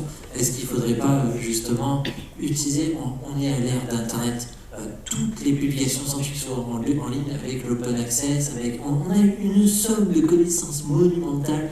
Est-ce qu'il ne faudrait pas utiliser justement les ressources anthropologiques et l'histoire de toutes les civilisations humaines pour essayer d'avoir un discours différent et éduquer notamment aux universités et tout. Oui, bon, ça me fait toujours penser, parce que je pense au général de Gaulle qui disait « Vers l'Orient compliqué, je volais avec des idées simples ». Je pense que dans l'avenir, il faut avoir quelques idées simples, notamment l'idée de justice. Bon, je reviens là-dessus. Je pense que je pense qu'il faut garder l'idée que les hommes et les femmes, excusez-moi, sont égaux, point, et puis qu'ils doivent être traités pareil, point. Je pense que déjà ça, si on arrivait à imposer ça, ce serait un point considérable qui nous ferait avancer de beaucoup de choses. Ce que je montre là, c'est des exemples d'inégalité. Donc je pense qu'il faut se tenir sur certaines idées simples. Oui, merci. Merci pour votre intervention. Bon, j'espère être clair. Je partage énormément de choses que vous avez pu évoquer. Comment dire, tous les constats, je les partage vraiment parce que je pense que de fait, ils sont assez, pas anciens bien sûr, parce qu'on vient synthétiser tout un petit peu sous le climat, mais c'est vrai que bon, moi j'ai fait des études de socio-anthropologie et depuis 20 ans j'entends parler un peu de toutes ces choses-là. Et justement, à travers mon parcours, bon, je suis peut-être parmi les plus jeunes, je pense, de l'Assemblée, là, j'ai que la quarantaine. Mais si vous voulez, justement, j'ai fait évoluer mon parcours professionnel dans ces idées-là. C'est-à-dire que, en fait, j'ai des cours en fac où on vient d'écrire justement un tableau assez noir, et j'ai pu être militant au sein de l'ONG, justement, entre autres Greenpeace pour la citer, dans laquelle l'idée était de justement aller contre. Et j'ai moi-même essayé car je crois, un peu comme vous, qui a toujours une forme d'espoir, j'ai essayé d'aller vers l'alternative. J'ai quitté ce format d'habitation du monde, on va dire. J'ai quitté la militance pour aller vers la recherche de solutions. Donc j'ai travaillé, j'ai fait des études, et j'ai travaillé à l'international dans le développement de projets. Développement de projets international. Donc j'ai travaillé à l'étranger, en coopération, où j'ai essayé justement de mettre en place des projets qui allaient essayer de changer un petit peu le système de l'intérieur. Et j'ai justement été confronté à des situations que vous évoquez, d'exclusion, de gestion des déchets, à la fois matériaux et humains, si on peut dire. Au travers j'ai pu habiter on peut appeler ça des fois des gated community, donc des lieux comme ça qui sont privilégiés, des formes de villes, dans la ville, qui sont réservées aux aux expatriés. Et un peu déçu de ce système-là, j'ai également quitté ça, en ayant le sentiment qu'il était compliqué de changer les choses.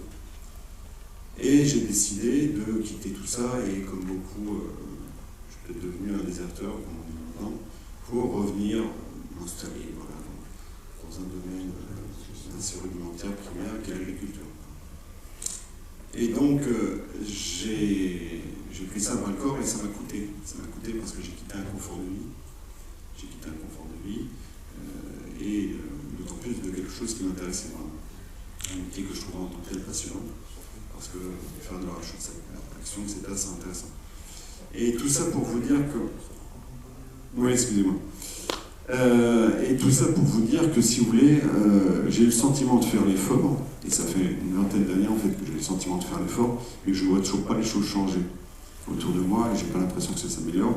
Je me dévoue à ça, j'ai essayé d'élever ma famille dans cette direction, mais j'entends toujours un petit peu le même discours, et j'ai peur, vraiment, je suis assez pessimiste comme monsieur, et j'ai entendu, enfin, un peu comme tout le monde, il y a quelques années, indignez-vous, donc voilà.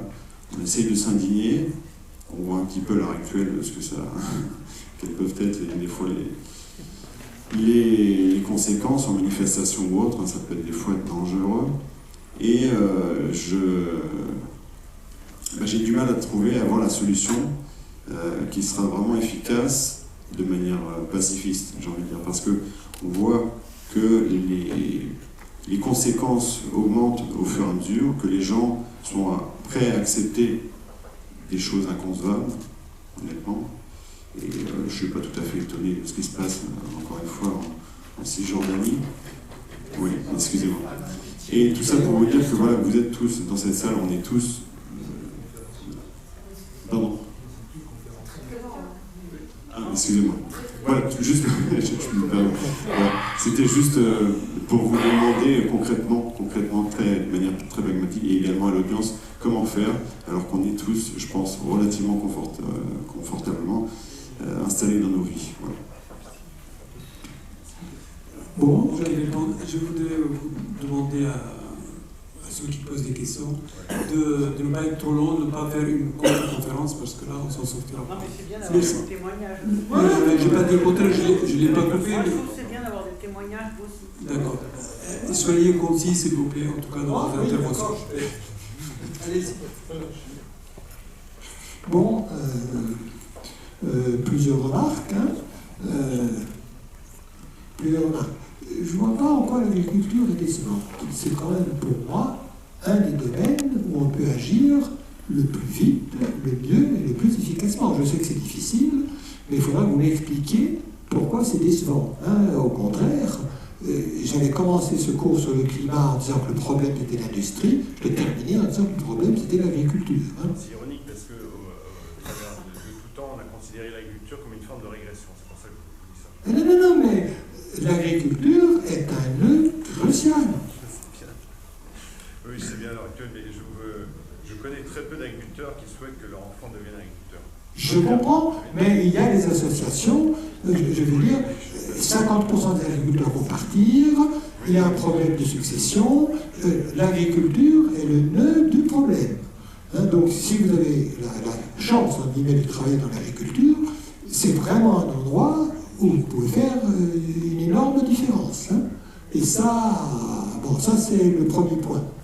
Ensuite, je le dis, l'agriculture est vraiment un nœud de ce problème.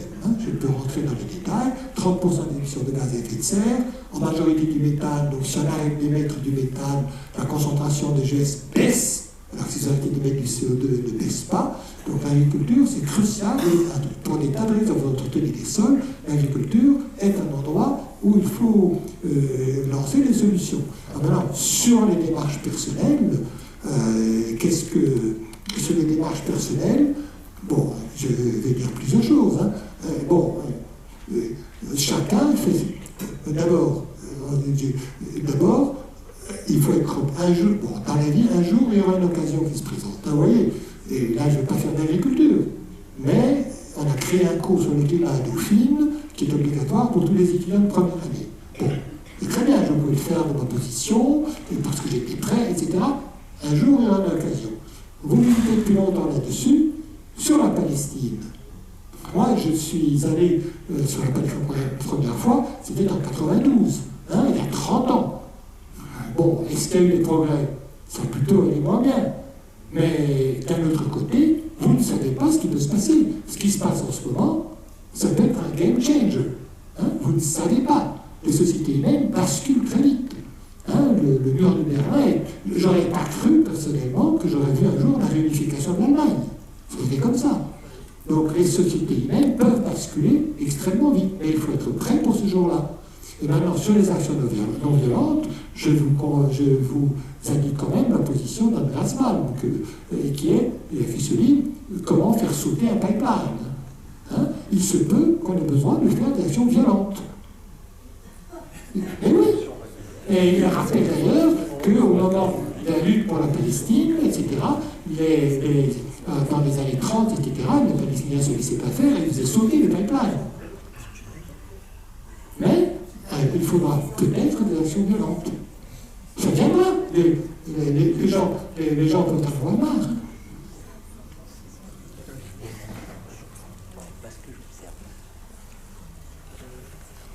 Et de toute façon, excusez-moi, la violence est déjà là. Enfin, je veux dire, ce qui s'est passé à Sainte-Soline, c'était de la violence. Donc, la violence, elle est là. Je voudrais vous poser la question suivante. Il y a quelques jours est paru dans le Guardian, à partir d'une émission de la revue Reporter, les conséquences des bombardements massifs sur Gaza. Donc je ne vais pas reprendre votre exposé qui est extrêmement clair et intéressant, mais il faut se dire une chose, c'est que Tel Aviv, c'est pas si loin que ça de Gaza, et en fait tous ceux qui pensent que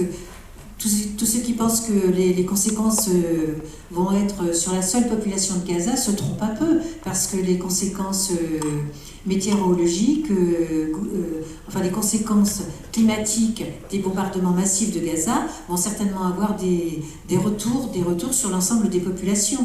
Et ça y est, j'ai oublié mon autre question.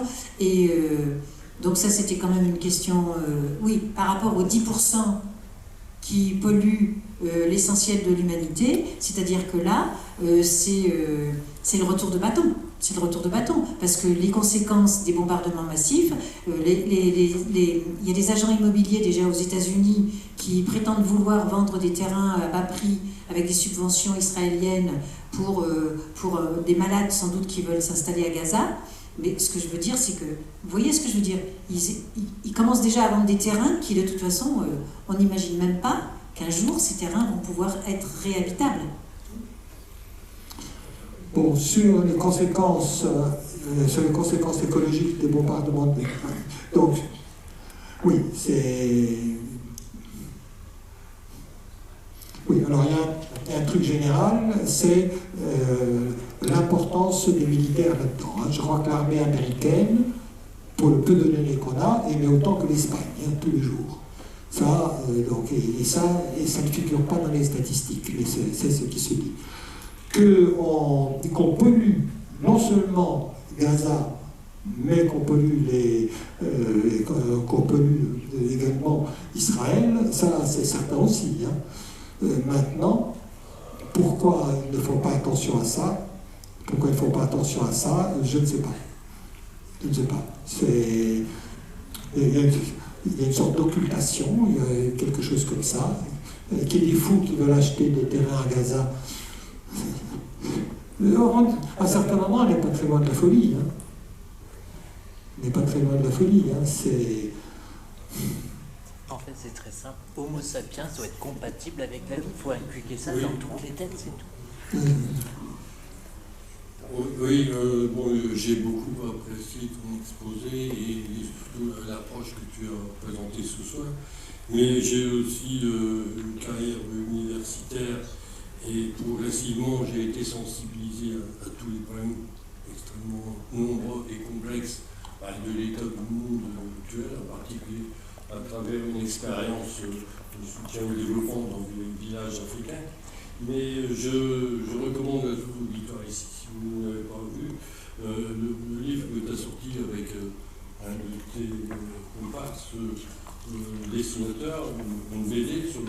schématique, parce que nous avons là une vision très étendue des véritables problèmes qui se posent, et au cours de l'histoire en plus, avec l'histoire des traités internationaux, Bretton Woods, etc. Moi j'ai été complètement bluffé par l'aspect pédagogique de ce livre qui, grâce aussi à l'aide de l'image, permet de trouver tous les éléments qui lient ces problèmes tabous. C'est vraiment quelque chose d'assez extraordinaire, je voulais le dire. Ah, c'est vraiment très gentil. Donc il a recommandé mon livre, au cas où tu n'as pas compris.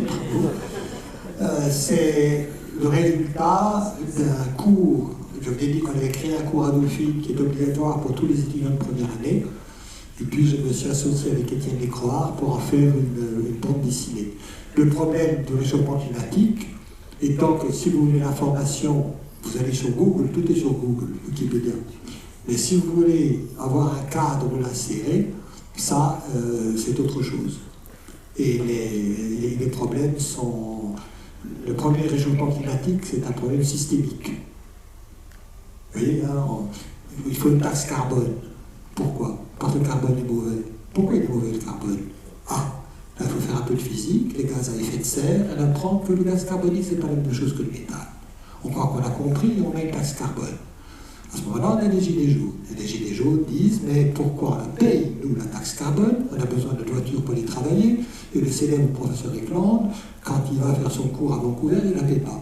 C'est pas juste. Ils ont raison. Et à ce moment-là, on comprend qu'on ne peut pas séparer le problème économique, du problème physique et du problème d'équité. Et du problème biologique. Et du problème biologique. Les cycles biogéochimiques de Gaïa, l'hypothèse Gaïa. Merci. Je te ferai un pot. 2. C'est bon? Oui, merci beaucoup pour cet exposé. Moi, j'ai été frappé par une des courbes là, que vous avez présentée sur l'emballement des températures. Oui. Et en particulier, donc, je me demandais si ça ne correspondait pas justement à la montée en puissance du capitalisme industriel. Ben, écoutez, si vous me lancez là-dessus... La réponse est là-dedans. La réponse est là-dedans. Voilà, il me semble qu'il y a une courbe qui indique cet emballement. Oui. Alors, ça, l'emballement de température, oui.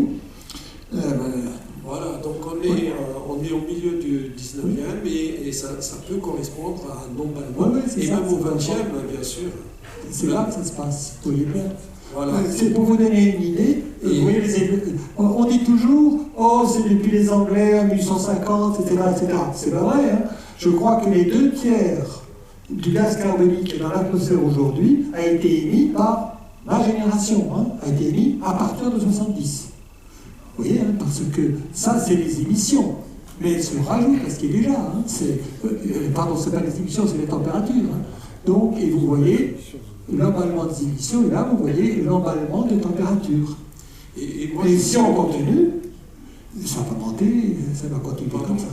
Je me demandais justement si, à travers tous les exemples que vous avez donnés, il n'y a pas ce fil rouge qui est le système économique capitaliste. Oui.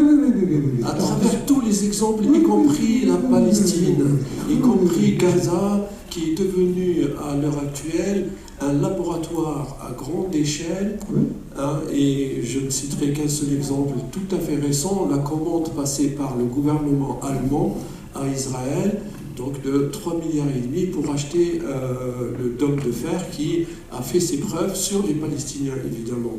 Et donc je me demande si ce n'est pas le fil rouge. Qu'est-ce que vous en pensez? Je pense que vous avez raison, hein, parce que, bon, c'est un exposé limité, hein, c'est un exposé limité, mais vous voyez, j'ai mis... bon, alors, 2 réponses. La première, vous voyez ce truc-là, hein, c'est immense. Combien faut-il de capital pour faire un truc comme ça, hein? Ce n'est possible que parce que quelqu'un a sorti plusieurs milliards d'euros. Ou de dollars. Enfin, je veux dire, c'est la puissance du capitalisme, c'est certain. Donc, c'est pas un truc que vous pouvez faire dans une société non capitaliste. C'est l'accumulation du capital. L'accumulation du capital aboutit au fait qu'on peut faire des trucs comme ça. Ça, c'est la première remarque. Hein. C'est l'accumulation du capital qui se manifeste ici. De même, d'ailleurs, qu'on le retrouve après dans le colonialisme, parce qu'il faut aller chercher des ressources ailleurs et ailleurs. Donc, il y a ça, vous avez tout à fait raison. Et quand j'ai mis le marchand, bon, je ne peux pas parler, tout le marchand, bon, mais le marché mondialisé, c'est le capitalisme. Hein. C'est-à-dire que le commerce triangulaire qui est là, tout ça, c'est soutenu par la finance. Hein. C'est-à-dire, ce sont les banquiers hollandais ou les banquiers anglais qui ont financé ces trucs-là, qui ont financé l'accumulation du capital. Et l'un des problèmes qu'on a maintenant, c'est que maintenant, on commence à avoir exploité à peu près tous les gisements. Hein. C'est-à-dire, il n'y a pas d'épuisement des ressources, parce que ce qui se passe, c'est que les teneurs sont affaiblies. Alors je crois qu'au Chili, les mines de Chiquicanata, la teneur en cuivre était de 10%, hein, quand on a commencé à l'exploiter. Maintenant, elle est de 0,4%. Alors bon, ça veut dire qu'il faut broyer beaucoup plus de tonnes, etc. Donc, quand on a fini ça, où est-ce qu'on va? Et donc, à ce moment-là, on cherche d'autres choses. Et ça explique certaines choses, notamment, en ce moment, il y a une tentative, vous avez une tentative sur la vie tout entière. On brevette les gènes. Vous voyez, hein, c'est-à-dire qu'on va maintenant, on se déplace du matériel vers l'immatériel, et il y a maintenant une tentative de breveter les gènes naturels, que j'ai utilisés depuis longtemps, ça devient des choses propriétaires. Ça va encore être une source de profit. Mais enfin, le ressort de tout ça n'est possible à cette échelle que parce qu'il y a des masses énormes de capital derrière. Et d'ailleurs, pour compléter ça, si ça vous intéresse, vous avez le fameux livre Oui, je crois que j'avais dit dans le texte peu importe, pour quelqu'un qui avait écrit ça, c'est Andreas Malm qui propose d'ailleurs que l'idée de Malm, c'est de toujours anthropocène. Oui, comme si c'était Homo sapiens. Non, c'est pas Homo sapiens, c'est capitalocène. Ce sont des décisions politiques. Un exemple qu'il cite toujours, c'était pourquoi le charbon, pourquoi la révolution industrielle? Parce qu'on a utilisé le charbon en Angleterre pour faire fonctionner les mécanismes. Parfait. Mais pourquoi, comment il fonctionnait avant? Il fonctionnait sur les moulins au bord de l'eau. Bon. Alors pourquoi on a remplacé ça par du charbon? Il dit au moment où on a remplacé ça par du charbon, les moulins à eau étaient moins coûteux, étaient moins rentables. Et la raison pour laquelle on a remplacé les moulins à eau par du charbon, c'est qu'avec le charbon, on pouvait localiser les usines dans les villes, qui permettait de contrôler les gens, et c'était disponible, c'était mieux disponible pour la production de intermittent. Donc il y avait des solutions renouvelables qui n'ont pas été prises. C'est toujours des choix politiques derrière. Vous avez raison, on parle de capitalocène. Bonsoir. J'ai plusieurs remarques, questions. Je suis tout à fait d'accord avec vous sur l'importance de la transmission des connaissances et du savoir et des savoir-faire. Et malheureusement, on a peut-être tendance à voir dans les pays des riches une destruction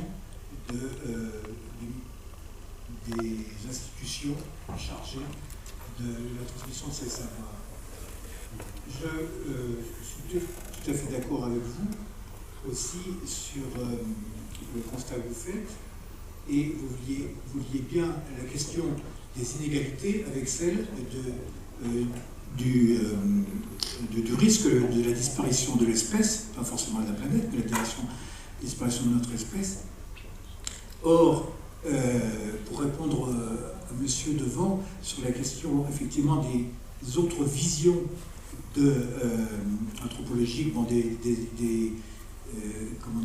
d'autres récits, des façons d'habiter la planète et qui ont pu exister, et je dis qu'ils ont pu exister, effectivement, et puis Survival International s'intéresse à cela depuis une quarantaine d'années, mais le constat, c'est pour ça que j'ai dit qu'il tente d'aider, mais malheureusement, j'ai pu constater par moi-même dans des missions humanitaires, notamment en Amérique du Sud, plus particulièrement au Brésil et dans la région amazonienne, la disparition de ces espèces, leur conformation, et quelquefois même sous prétexte d'aide au système.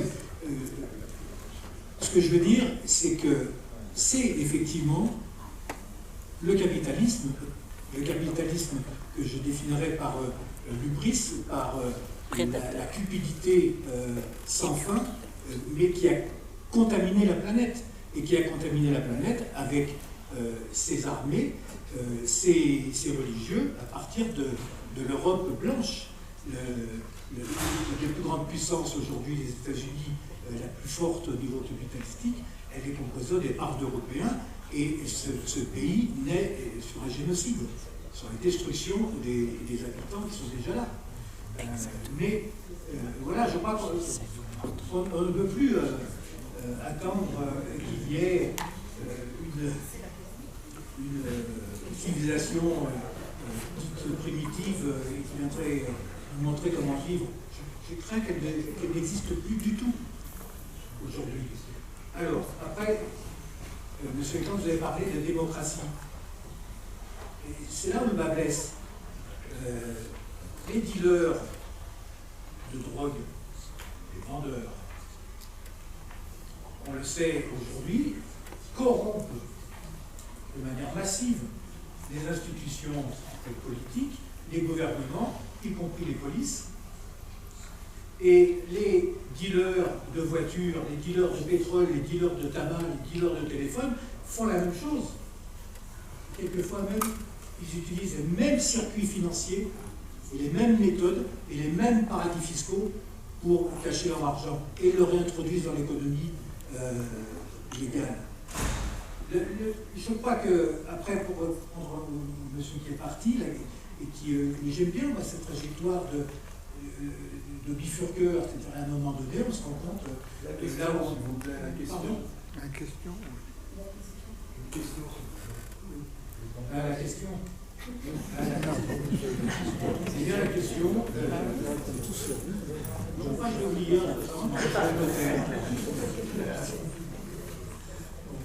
D'autres questions?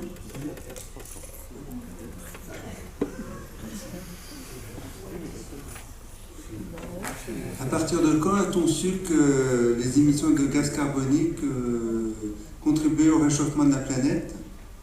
Et ma deuxième question, est-ce que la fin de l'apartheid en Afrique du Sud, est-ce qu'on peut faire un parallèle avec la question israélo-palestinienne?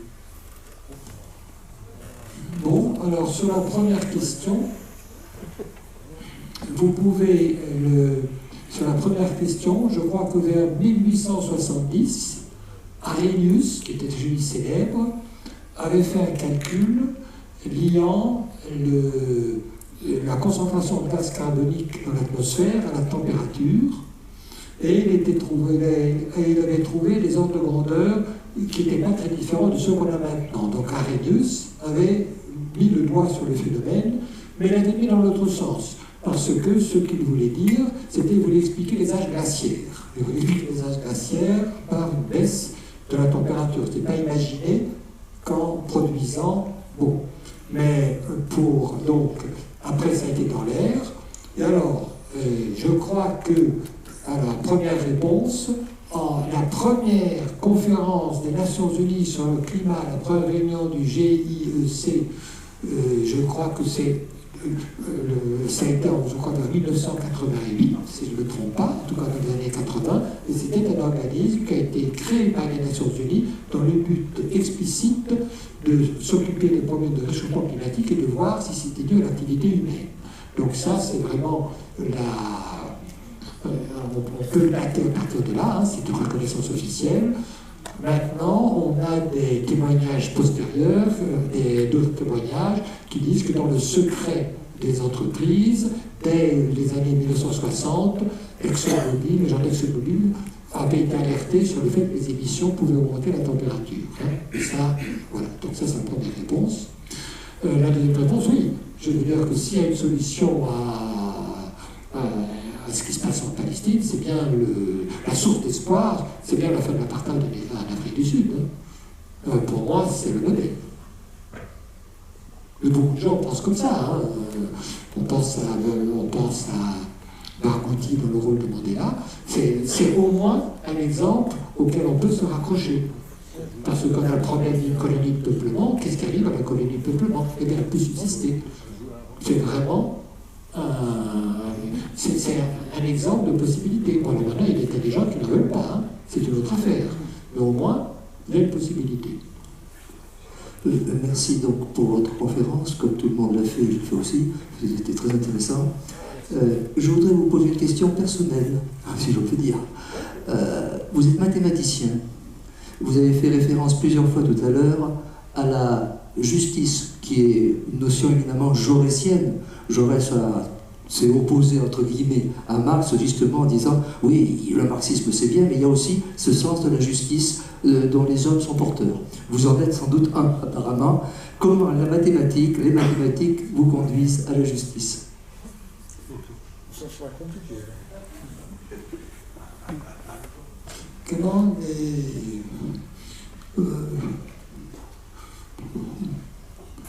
bon, qu'est-ce qu'on a comme réponse à ça? Qu'est-ce qu'on a comme réponse à ça? Bien, bah, écoutez, je peux le répondre de la manière suivante. J'ai commencé à faire des mathématiques très abstraites, etc. Puis ensuite, j'ai fait de l'économie, ça a été dit. Alors, quand vous faites des mathématiques, vous vous intéressez aux vérités éternelles. Le théorème de Pythagore est une vérité éternelle, et quand on ne sera plus là, le théorème de Pythagore sera toujours vrai. Ensuite, quand vous faites de l'économie, le but des économistes, ici près à mon avis, c'est de comprendre le fonctionnement des êtres humains. C'est comprendre le financement. Alors, et ils ont cette idée d'un homme rationnel et de l'efficacité économique. Et les économistes ne savent pas du tout ce qu'est la justice, mais ils savent très bien ce qu'est l'efficacité économique. Et j'ai été président d'université, je me suis aperçu que l'efficacité économique, tout le monde s'en fout. Hein, que la France soit bien ou mal gérée, vous êtes totalement incapable de le savoir, et dans le fond de vous-même, vous vous en foutez. Mais je me suis aperçu que la justice était très importante. C'est ça qui a rassemblé les gens. Hein, vous n'allez pas rassembler les populations derrière vous en disant on va équilibrer le budget. Mais vous rassemblez, si vous allez dans la rue et vous dites c'est pas juste, les gens descendent. Pourquoi? Pourquoi? Et il n'y a pas de réponse véritablement. Au sein des mathématiques et de l'économie, il n'y a pas de réponse satisfaisante. C'est un élément extérieur que je trouve très profond et qui est, en ce qui me concerne, très important. Et je pense que la société humaine, c'est très important. Hein, c'est quand même un cri qui rallie les gens. C'est pas juste. Pourquoi? Et qu'est-ce qu'on attend quand on dit de la justice? Ça veut dire quoi? Vous ne dites pas ça pour vous espérer le paradis. Hein. Il y a une référence très profonde. Peut-être parce qu'on est tous des êtres humains et qu'on devrait tous être égaux. Oui, mais pourquoi est-ce que... Et ça, c'est un sentiment de justice. Et je ne sais pas le lien. Si vous pouvez me l'expliquer, c'est intéressant. Peut-être Jacques, tu vas l'expliquer. Oui, bonsoir. Il ne s'agit pas simplement d'expliquer le monde, il s'agit de le transformer, ce qui est quand même une autre affaire. Et je ne vais pas m'étendre sur ce que vous avez développé sur de multiples domaines. Il y a quand même un cas intéressant, invisibiliser ceux qu'on considère comme inférieurs. C'est une situation qu'on connaît bien quand même, la situation française, la société française, pardon.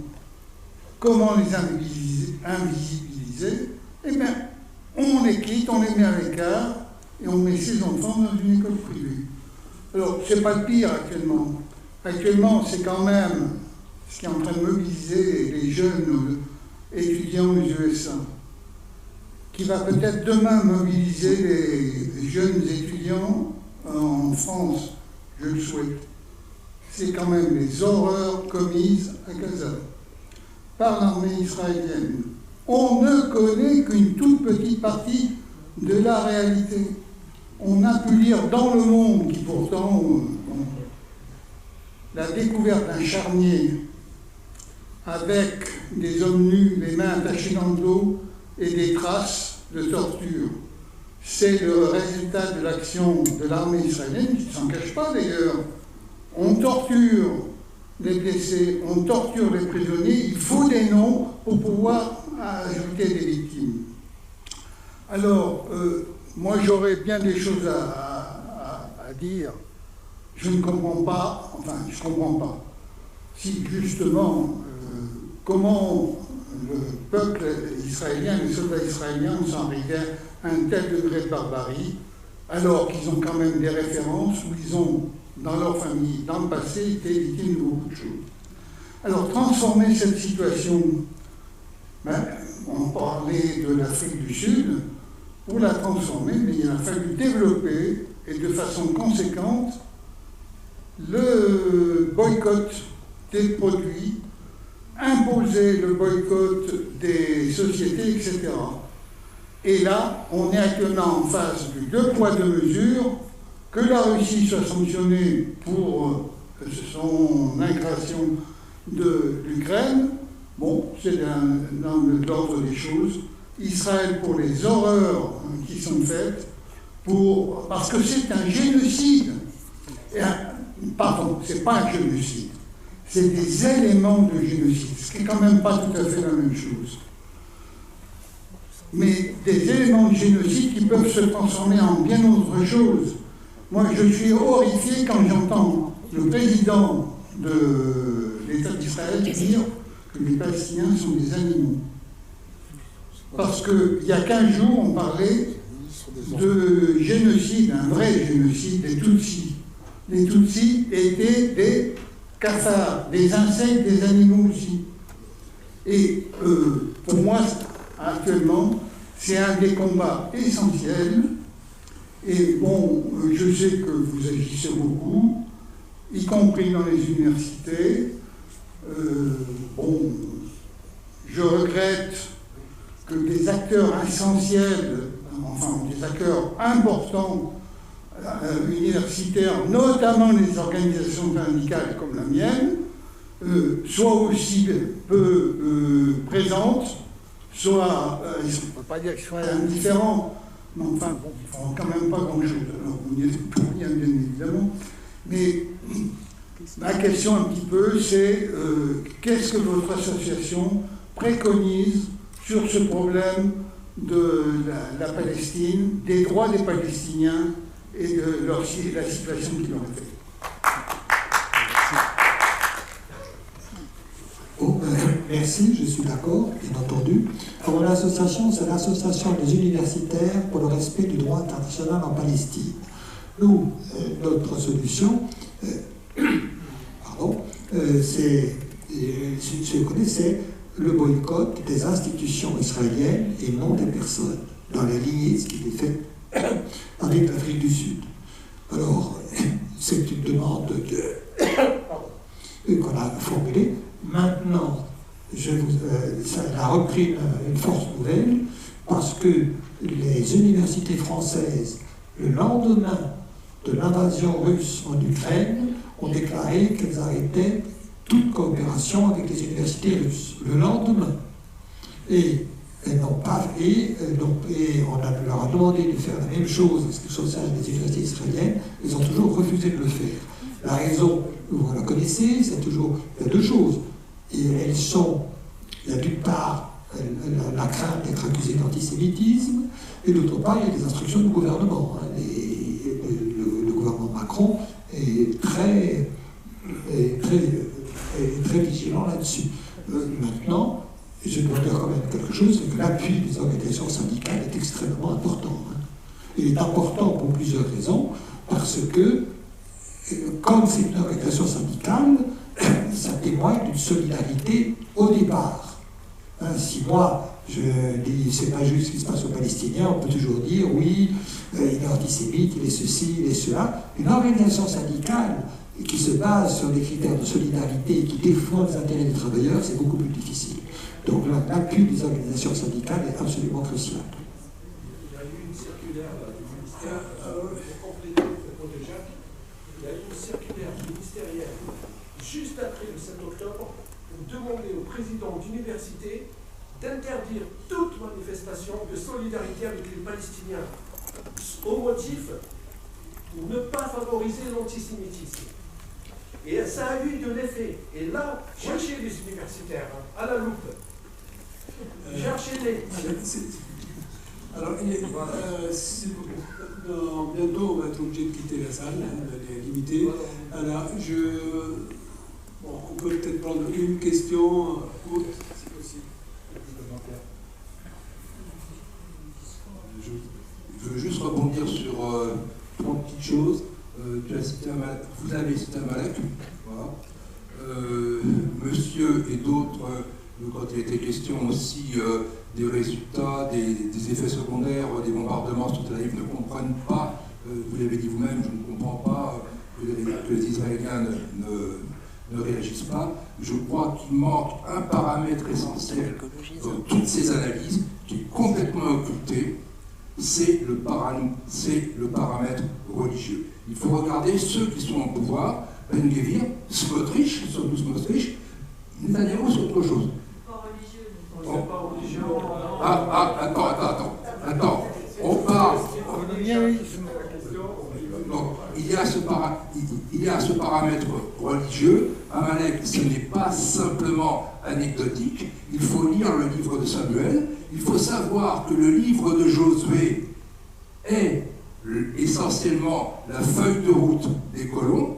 Et une fois que l'on s'est plongé un peu dans l'Ancien Testament, une fois que l'on sait ce que sont les yeshivas, comment ils sont éduqués, les militaires, les généraux qui sont au pouvoir maintenant, on peut peut-être pas résoudre le problème, mais voir quel problème on a en face de nous. Et il est très dommage que cet aspect ne soit pas davantage mis en avant. On en revient toujours au même point, c'est-à-dire que l'Ancien Testament est un livre très peu sympathique. Hein. Vous avez vu comment j'ai commencé. Hein. Déjà la Genèse, c'est pas un truc très sympa. Hein. Je ne vous raconte pas ce qu'ils disent des femmes. Hein. Si nous en sommes tous là, c'est à cause d'Ève qui a donné une pomme ou un fruit à Adam. Hein. Si je ne me trompe pas, hein. C'est bien ça. Donc, ok. Maintenant, la société israélienne est une société extrêmement divisée. Vous avez les fous, hein, je veux dire, les religieux, les colons, c'est des fous, c'est pas autre chose. Hein. Et ils vont à la catastrophe parce qu'ils ne vont pas se contenter de ça, ils vont aller prendre l'Irak. Bon, il y a ça. Puis il y a également des laïcs, qui est déjà raisonnable. Personnellement, j'ai des amis qui sont là-bas, qui sont universitaires, qui sont franchement contre la guerre contre Netanyahou, ils sont désespérés. Hein. Le problème qu'on a, c'est que ces gens-là, ils partent. Hein. Mes amis qui ont mon âge, ils ne sont pas partis, mais leurs enfants sont partis. Ils ne veulent plus supporter ce pays-là. Et je reviens là-dessus. Dans les mouvements comme l'ORNIP et les mouvements de solidarité avec la Palestine, on a beaucoup de juifs. Et franchement, c'est quand même un poids important, hein, parce qu'on donne une fausse image. S'il n'avait pas. Netanyahou donne une fausse image du judaïsme, c'est quand même autre chose. Hein. Donc la présence de ces juifs israéliens et français est cruciale. Et beaucoup d'ailleurs, ils viennent pour des raisons religieuses. Hein. J'ai une amie juive religieuse qui dit toujours Dieu nous a donné la loi, il ne nous a pas donné la terre.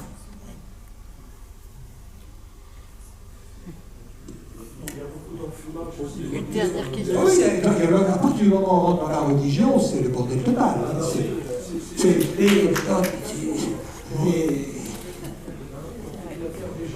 Je suis désolé, on va être obligé d'arrêter peu de temps. Alors,